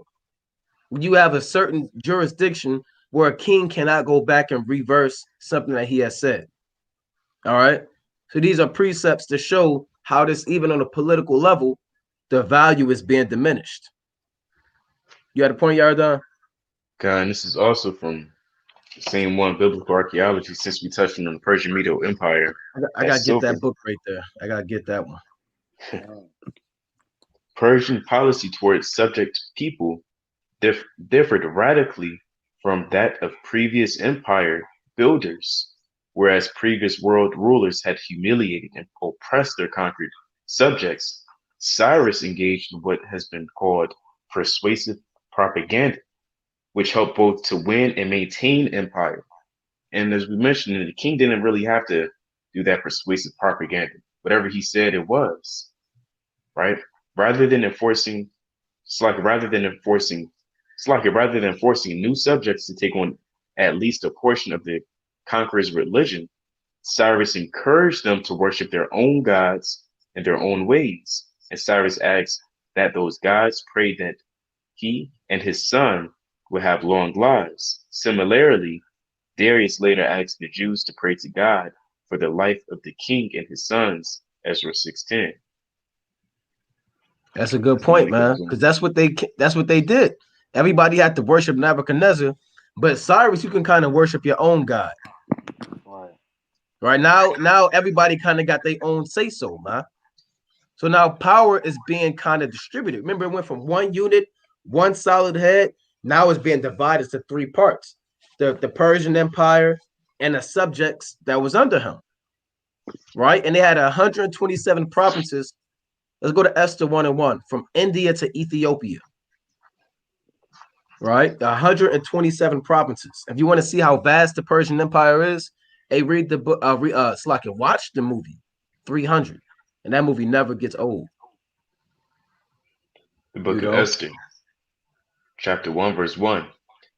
Now it came to pass in the days of Ahasuerus, this is Ahasuerus which reigned from India even unto Ethiopia, over 127 provinces. See that? All right, you see that? Now I got this link pulled up. Bear with me. Now this links up with what Yaradon was saying.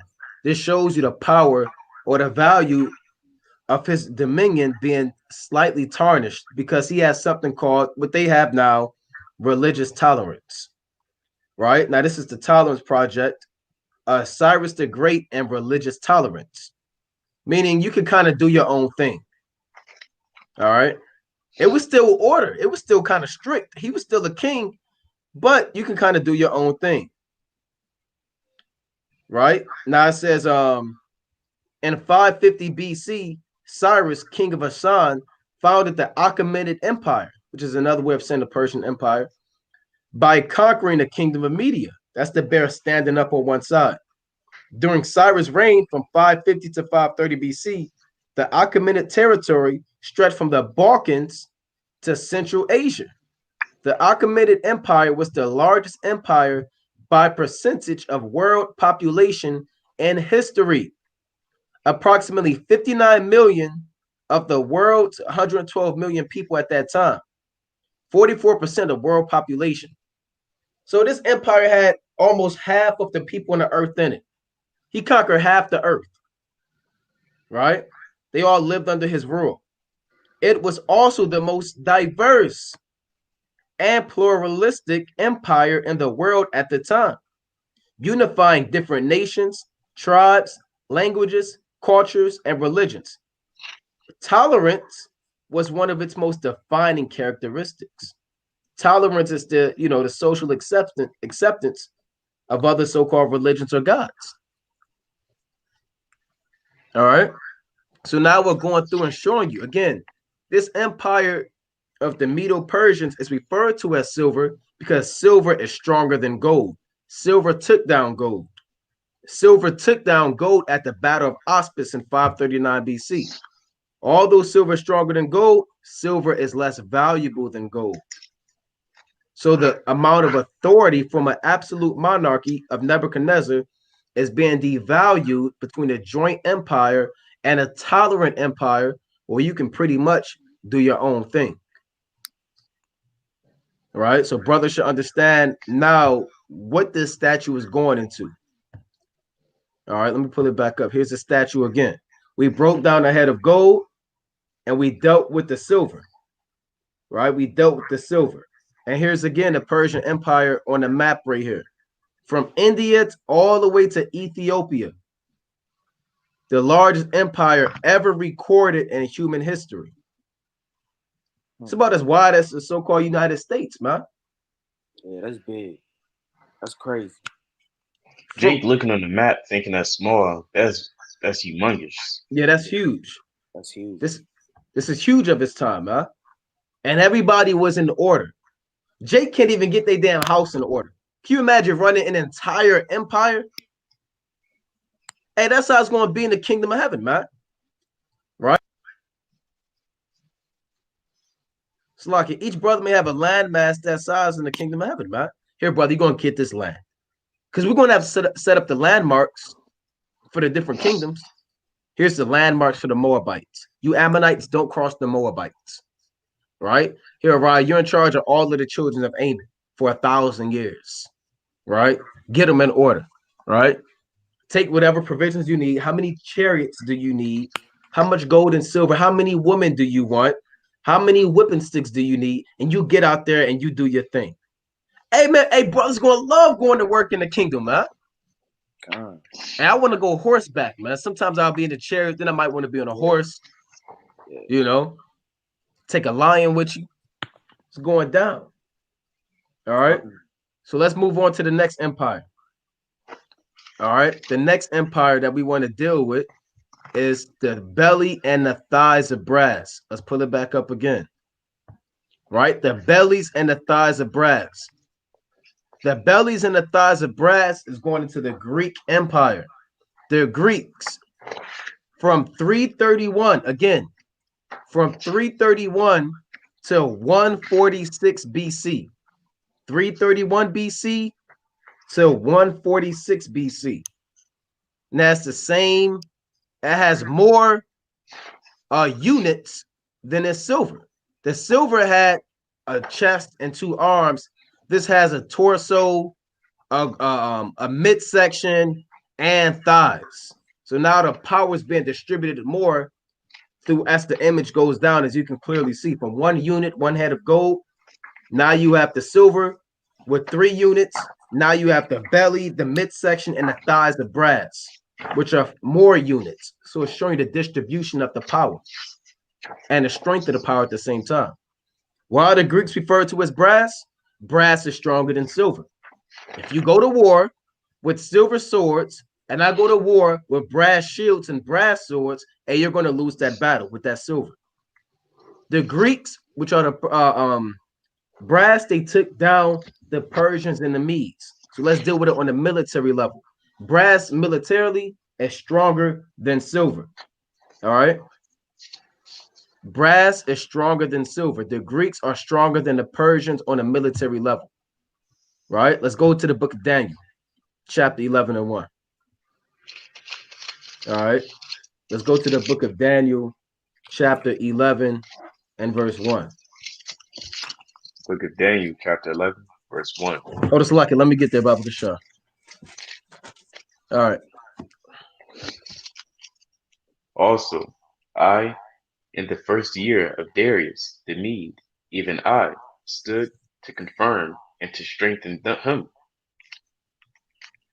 Right. And now will I shew thee the truth. Behold, there shall stand up yet 3 kings in Persia, and the 4th shall be far richer than they all. And by his strength through his riches, he shall stir up all against the realm of Grecia. Right. So the Persians, they stirred up the Greeks to go to war. You have something called the Greco-Persian Wars. Read that again, Daniel 11 and 2. Daniel chapter 11, verse 2. And now will I shew thee the truth. Behold, there shall stand up yet 3 kings in Persia. These 3 kings in Persia, for brothers that want to get the 3 kings and the 4th king. All right. The first king we want to write down is Cambyses. Right? That's from 530 to 522 BC. That's the first king. Cambyses, 530 to 522 BC. Right? We talked about Cambyses II earlier, who took down Egypt. Right? So this is Cambyses, 530 to 522 BC. All right. The second king, you want to write down Bardiah or Bardia. That's the second king, right? Who reigned in 522 BC. Right? So the first king is Cambyses from 530 to 522 BC. The second king is Bardia, also known as Smyrdes. You'll see that name out in history. Smyrdes, that's 522 BC. Right? And you'll want the third king, who is Darius, from Darius the Great or Darius the First. That's from 522 BC to 486 BC. Those are the three kings of Persia. Right? The third one is Darius the First from 522 to 486 BC. And it also says, and the fourth shall be richer than them all. The fourth king is Xerxes the First. That's 486 BC to 465 BC. He stirred up wars with the Greek Empire. All right. You have something called, let me pull this up, bear with me. And then we'll go to the book of Daniel. You can go to Daniel, the 8th chapter. We can go into this. We can go to Daniel, the 7th chapter, dealing with this empire. Right now, we're in Daniel chapter 11. All right. Now, let me pull this up. Bear with me. Yardan, read that again one more time. Baba Kashar. Daniel chapter 11, verse 2. And now will I shew thee the truth. Behold, there shall stand up yet 3 kings in Persia, and the fourth shall be far richer than they all. And by his right, and the fourth, which is Xerxes the first, he will be richer than all these kings. If you've seen the movie so-called 300, that's during the time of Xerxes the First. All of the wealth and the riches he had. Then the fourth shall be richer than them all. Go on. And by his strength through all his riches, he shall stir up all against the realm of Grecia. So he ended up stirring up the Greeks. This is where the thighs and of brass came into power. All right. Now I want to pull this up. Bear with me. Now this is the second invasion of Greece. Right? The second invasion of Greece. This is what Daniel chapter 11 and 2 is making reference to. By his strength, meaning his military might, he would stir up against all the realm of Grecia. Now the second Persian invasion of Greece, which is 580 to 479 BC, occurred during the Greco-Persian Wars. All right? Which was a series of wars from 499 to 449 BC. As King Xerxes the First, who's this fourth king of Persia, sought to conquer all of Greece. So you link this exactly up with history. The Bible is giving you prophecy, but it's also history. You have to go through and fill in the blanks. He stirred up all the realm of Grecia. We're reading it right now. He sought to conquer all of Greece. Right? The invasion was a direct, if delayed, response to the defeat of the first Persian invasion of Greece at the Battle of Marathon, which ended Darius the First's attempt to subjugate Greece.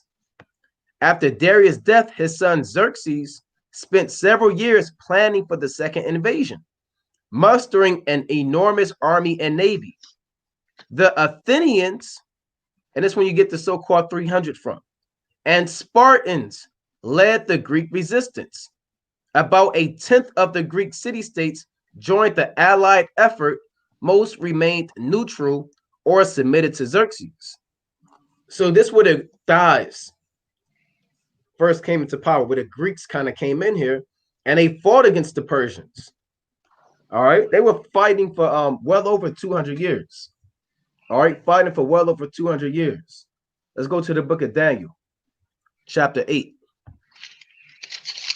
And you can read more about the second invasion on your own. All right, let's go to Daniel chapter 8.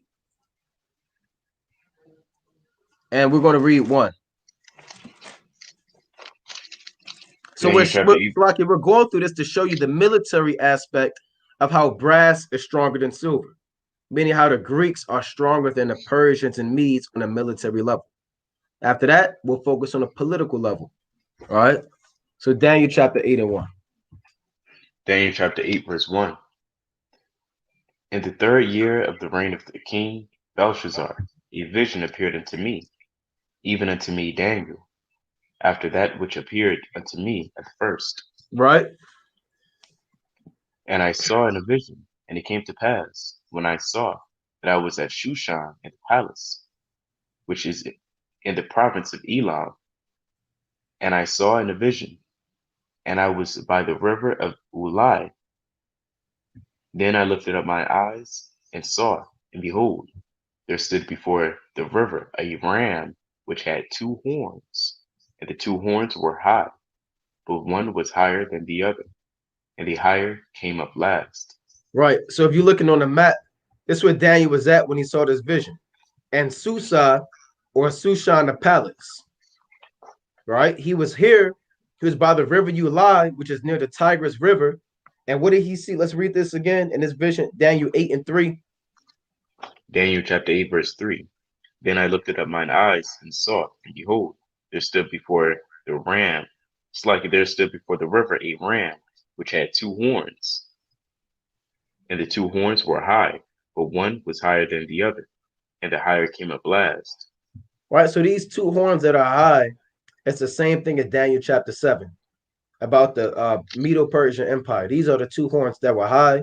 The one that was higher that came up last is the Persian Empire. They took down the Meads. Right, go on. Verse 4. I saw the ram pushing westward and northward and southward, so that no beast might stand before him, neither was there any that could deliver out of his hand, but he did according to his will and became great.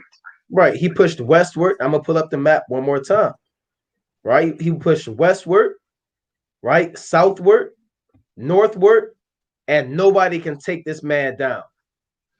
Go on. Verse 5. And as I was considering, behold, an he-goat came from the west on the face of the whole earth, and touched not the ground. And the goat had a notable horn between his eyes. So this he-goat represents the Greek Empire. Right? The he-goat represents the Greek Empire. The notable horn between his eyes is Alexander the Great. That's it. That's the strength of the Greek Empire. Right? Alexander the Great. Go on. Verse 6. And he came to the ram that had 2 horns, which I had seen standing before the river, and ran unto him in the fury of his power. So you have war going on between the Persians and Medes. We read about that in Daniel chapter 11. That was around 480 BC. During the time of Alexander, this is 331 BC. Right? So about 150 years after Daniel chapter 11 and 2. Go on. Verse 7. And I saw him come close unto the ram, and he was moved with choler against him, and smote the ram, and brake his 2 horns, and there was no power in the ram to stand before him. But he cast him down to the ground, and stamped upon him, and there was none that could deliver the ram out of his hand. Nobody can stop the will of Yahweh Shemiyah, right? The Lord set up Alexander to take down the Medo-Persian Empire. That's what we're reading about. The he-goat with a notable horn between his eyes is the Greek Empire with the strength of Alexander, taking down who? The Persians and Medes. When was this decided? We read about the Battle of Auspis in 539 BC.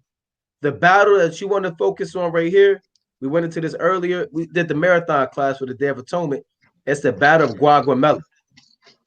Right? That's the battle you want to focus on. The Battle of Gaugamela. This is the battle that determined the change in power between between The Persians and the Greeks. All right, between the Persians and the Greeks. That's the Battle of Gaugamela. You got a precept? I like the brother going into Daniel, the 8th chapter. You can also link that up right in the Maccabees, man. Right? These accounts go hand in hand. I'm gonna put it real fast. It's the book of First Maccabees, chapter 1 and verse 1. And it happened after that Alexander, the son of Philip, the Macedonian, who came out of the land of Chittim, had smitten Darius, king of the Persians and Meads. Right? He told you straight up and down. Right? Just like we reading about right in the dark saying, right in Daniel the 8th chapter, the breakdown is a little bit more in depth in First Maccabees, the 1st chapter, even though it break it down in Daniel 8 and 20 on down, right? It says, King Darius, king of the Persians and Medes, that he reigned in his stead the first over Greece and made many wars and won strongholds, right? Like his feet didn't touch the ground, man. He was conquering, right? And everything was coming down to him. And he slew the kings of the earth and went through the ends of the earth and took spoils of many nations, and so much that the earth was quiet before him, whereupon he was exalted and his heart was lifted up. You see that? That's plain. That's why you got to read the Apocrypha. You have to get in the Apocrypha. You're not going to understand Daniel the 8th chapter, or some parts of the 11th chapter. You got it, Yardan. Yeah, and that's why they take it out. And this is from a there's always going to be a Jake that say, oh, prove it with with something else. First of all, we don't really need to, because the scriptures is everything. If you can't see it, then you can't see it, right? But that's why we go into the archaeology to substantiate it, right? To have more facts and proofs, right? To further prove that the scriptures is real. Again, it's from the same book. And say it again: Bible archaeology, an exploration of history and culture of early civilizations, the last centuries before the so-called New Testament. Alexander the Great swept through the Near East, and 332 BC marks the year of Palestine's Jewish population were transferred from Persian to Greek control.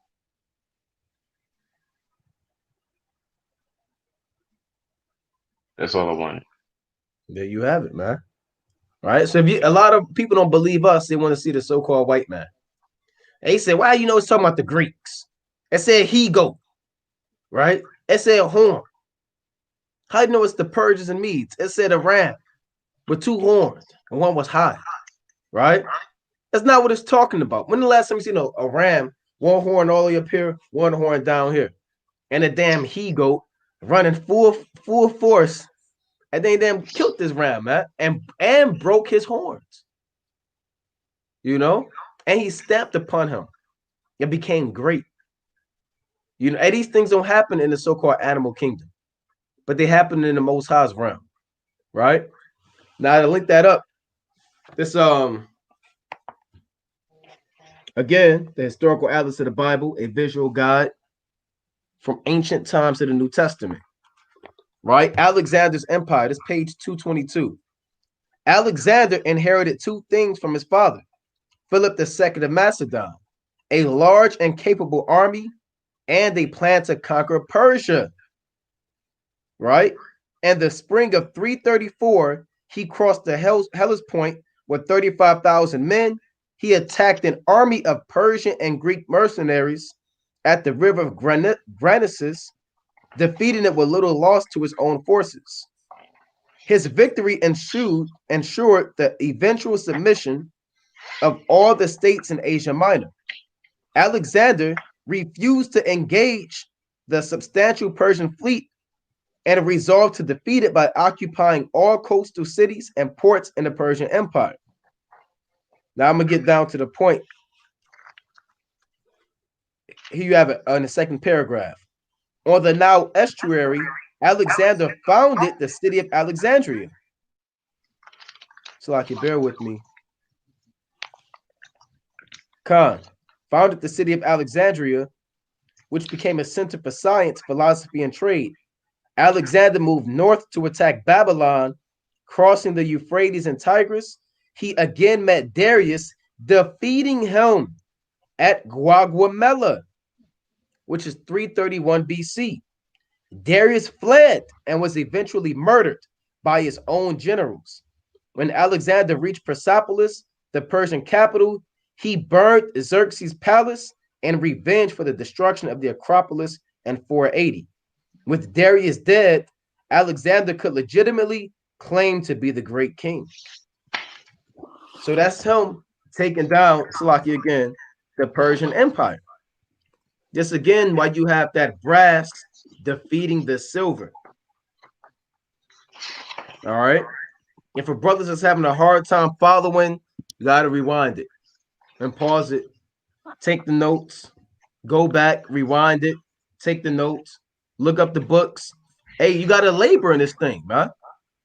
I might have to start from the beginning. You might start from the, it's not just gonna manifest like that. Right. We gotta labor to study and get the information and go through this. And brothers don't get sleep, and we doing the research, we pulling up the facts that brothers can get edified, and you kind of just, I don't get it, I'll just leave it. No, brother, go back and rewind it, take the notes, write the dates down, and labor to get the information, man. And the Lord, Judah, mind you, put hate not labor is work. Sirach 7:15. You did it for the so-called white man. We had to type that 400-page essay out. It was due Friday before field day. You know, brother, had a precept. I had a question. You said you brought up the Battle of Marathon, or the defeat at Marathon. Yeah, that was for Daniel chapter 11 and 2.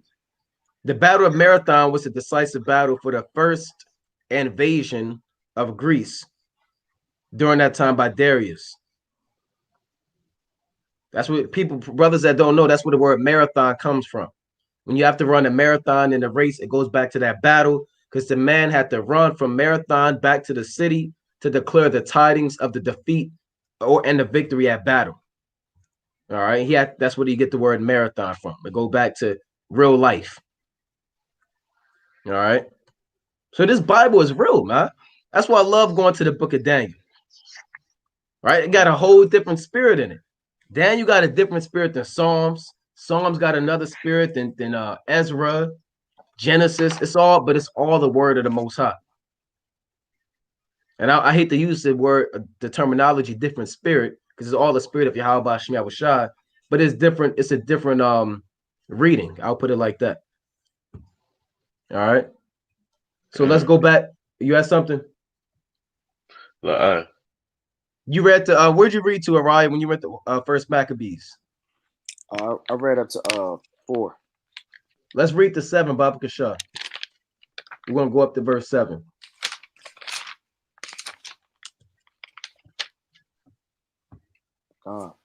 It's the book of First Maccabees, chapter 1, and I'm gonna start. When we start at 1 again, we'll start at 4. 4, Baba Kasha.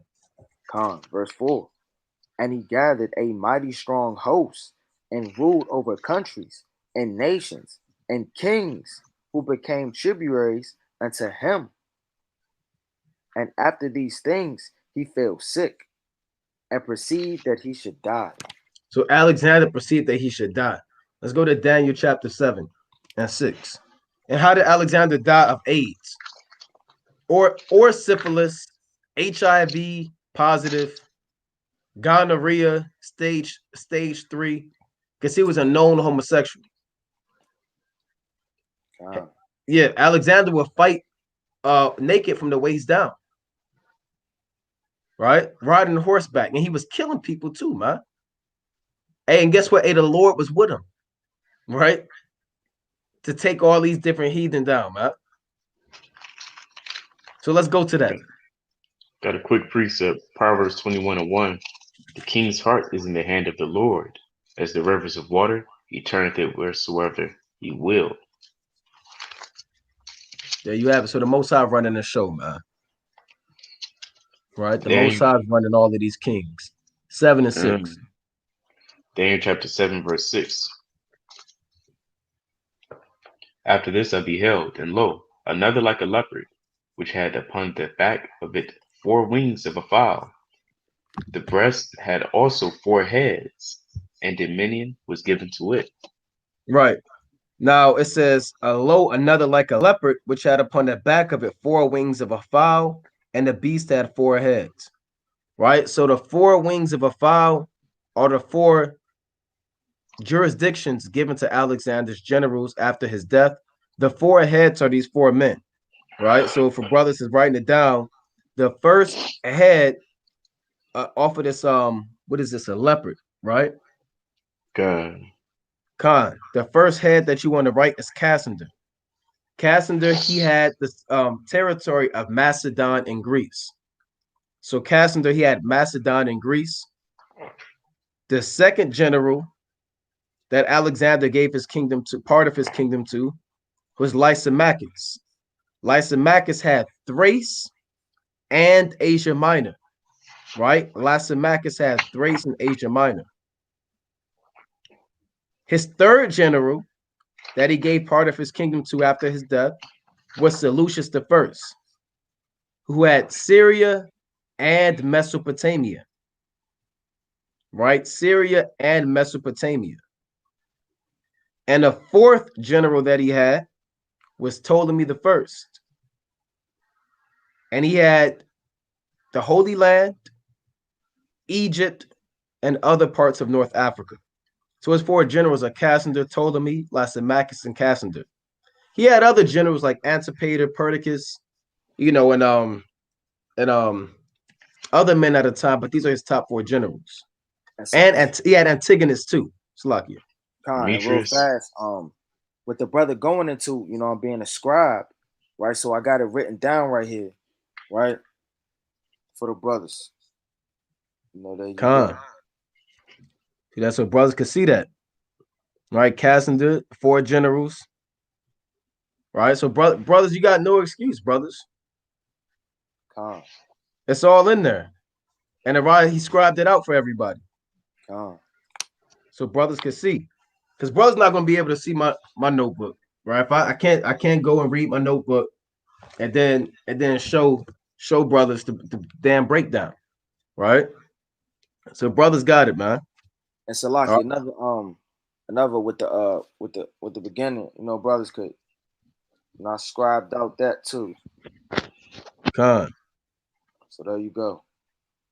Brothers could just pause that, get back. Yeah, they can go back and rewind that joint. Yeah. Right. That'll save you some time. Right. And we try not to go fast because we usually only do it for 2.5 hours. But we're gonna try to finish this Greek Empire, which we almost done, and then we're gonna wind down. So again, we're showing you the brass is stronger than the silver, right? Those are his 4 generals, right? Cassander, Lysimachus, Seleucus, and Ptolemy. All right. Now let's go back to Daniel chapter 2 again.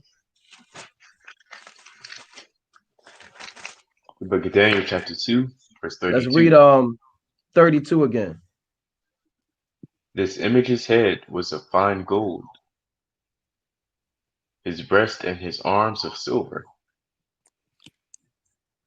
his belly and his thighs of brass. Now, another part of why it says his bellies and his thighs of brass, although brass is physically stronger than silver, brass isn't as valuable as silver.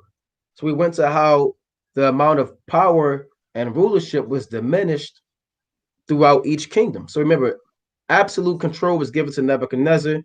It was kind of diminished during the time of the Persians and Meads. You had the law that changeth not, and you had a lot of religious tolerance during the time of Cyrus.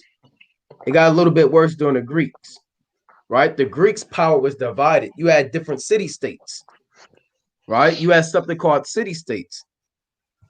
Now, all right, you can scribe this too, Bob Gashar.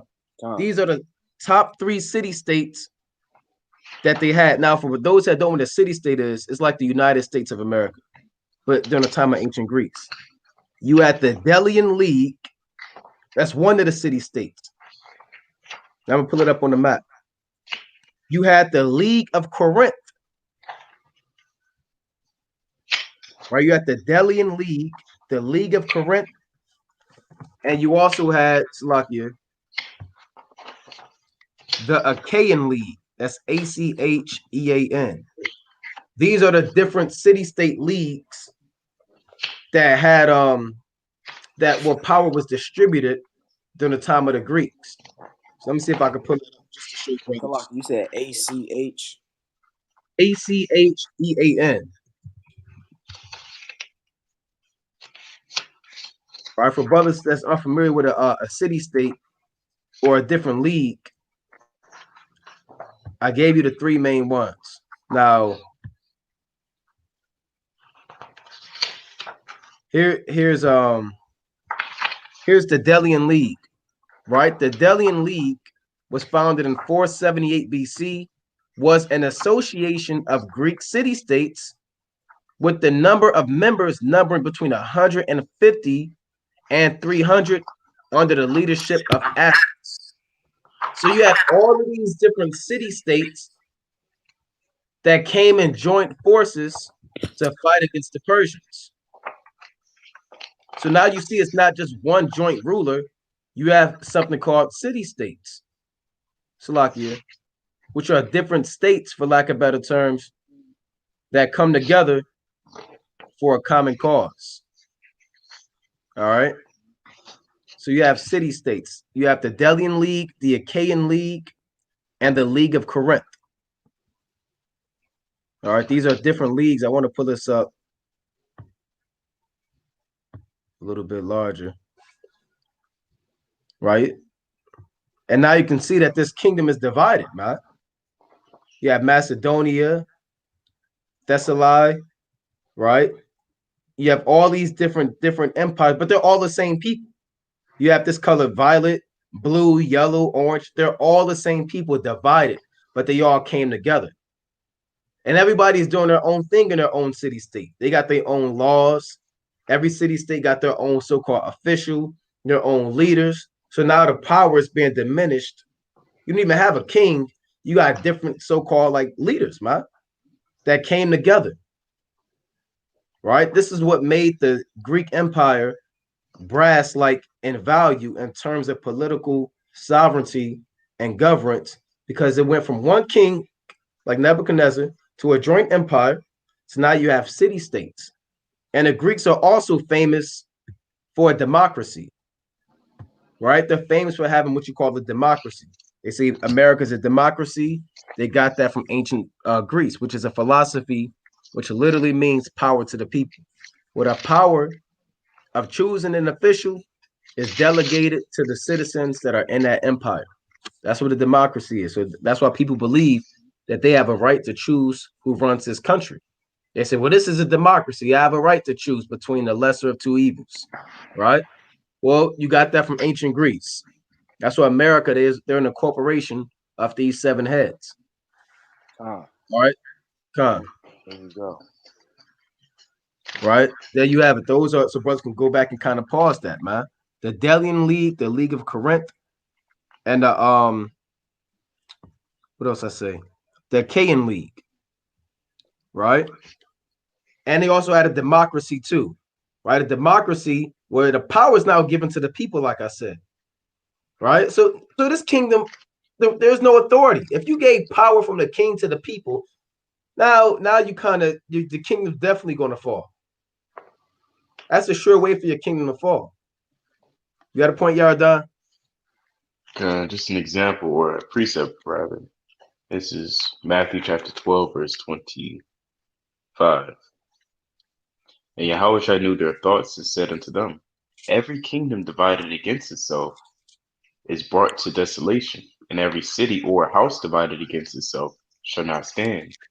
And that's Greece, right? It was a house divided against itself. Everybody was doing their own thing. There was no order, as it was in what empire?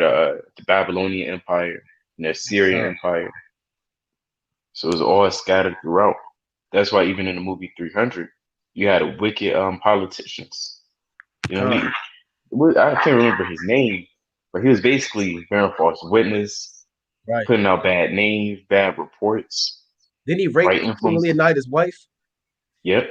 Yeah. He was influencing the people. It was all left. There was no true order. Not that there ever was true order in a sense with the nations, but in terms of power, I should say. Con. right? So the way you want to break down the political value being diminished from silver to brass again is the concept of democracy, the city states from the Delian League, the Achaean League, and the League of Corinth. Also, we're going to have to touch on this next week. We're going to have to wind down. We're going to go through about a few verses in Daniel 11th chapter to show you how even these kings was fighting amongst each other, man. Right? You had the Syrian wars, right? You had the kings of the south fighting against the kings of the north over who will rule the Greek Empire. Daniel 11th chapter show you again how this whole kingdom is divided and should be classified as brass, man. Right? What's got any other precepts we want to bring out?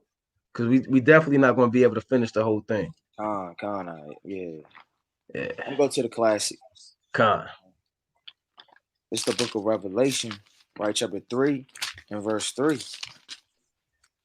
And it reads, it says, remember therefore how thou hast received and heard, and hold fast. Right? So we bring these precepts out closing, right, every week, right? Week in and week out. Because you got to remember all of these breakdowns. Don't just watch it. Like the brother said, this is must-watch TV. Like you said, man. Right. Damn TV, man. Yeah. Right? These the words of the Lord, man. And these the breakdowns, right? And if you're really serious about this thing, right, you'll be scribing it out, you'll be rewinding it, you'll save the video, right? You'll go in depth, right? You'll link these things up with history. You'll go in depth in this thing, right? It says, and remember that for thou hast received and heard, and hold fast and repent. If therefore thou shalt not watch, I will come on thee as a thief, and thou shalt not know what I will come upon thee. Right? So the Lord coming like a thief in the night, man. Right? And these damn pestilence, these famines, all of this is going to come like a thief in the night, man. It's not going to be a damn sticky thing on your damn doorpost, right? Or hell breaking loose in 3 days. It's going to come immediately. It's going to come. And speedily, you're not going to have time to get dressed, put your boots on. Hey, man, you got to be ready in that day, man. That's why brothers is always saying it. There was a scoffer under one of my videos said, I wish I had $1 every time the brother said, oh, hell was going to break loose, man. Right? Hey, well, that brother probably not going to make it, man. That's right. The brothers that saying this over and over, right, Lord willing, are prepared, man. Right? And it's all about the grace of the Lord at the end of the day, but you got to be occupied in the prophecies and always watching, you know? That's right, man. And they talking about doing another lockdown, man. 6-week national shutdown. They say, look, we're going to give you this mandatory. He said something, they're going to shut down Jake's food stamps and WIC if you don't take the vaccine. So guess what? A lot of Jake, you're going to take that thing, man. And you're going to be caught out there. Right? They're going to be going door to door. There was a video with a mini race war out there with the Proud Boys. I believe that was in New York or Philly. I could be wrong. Right? DC. That was in DC. Salaki. See, that was in DC, man. Right? This is the book of Revelation, chapter 22 and 12. And behold, this is Yahweh Shah speaking. And behold, I come quickly, and my reward is with me to give every man according as his work shall be. So the Lord, like the brother went into, is coming like a thief in the night. And your reward is, what you receive and what you deserve based off of your labor. If you were studious, if you were diligent, if you were hardworking, a good soldier from Mashak Yahweh Shah, abound in the work of the Lord, you're going to make it up out of here. You're going to see the downfall of this place. If you lose damn lazy, lukewarm, slothful, right? You still dabbling into that old man, going back to that old sin, you're going to be destroyed, man. And the Lord can't use you. You're unfit to be in this thing. This is Wisdom of Solomon, chapter 1, verse 4. For into a malicious soul wisdom shall not enter, nor dwell in the body that is subject unto sin. In other words, the Lord, Yahweh Shai, he won't sup with you, right? If you subject to sin, you keep sinning, you can't help yourself. You got a problem, and you love that problem, right? You love that old man, right? Wisdom's not going to dwell with you. And the scriptures say wisdom and knowledge should be the stability of thy time, right? So, brothers, stay on fire. Be steadfast. Again, if you missed notes, if we went kind of fast, if there was a lot of maps, a whole lot of information brought out, most I will. So I'm going to kind of go back and rewind it and look at it too, man. See what I could pick back up, right? But with that, we're going to close up. Oh, we're going to take questions too, right? You'll see this on the lives, on the comment board, and on the screen. We'll take questions. You can call in for the conference call at the number 213-603-9096. And the PIN number is 94-809-305. So again, that number is 213-603-9096. And that PIN number to dial in is 94-809-305. That, Brother Naquan. Brother Ryan. Brother Yardan. Shalom.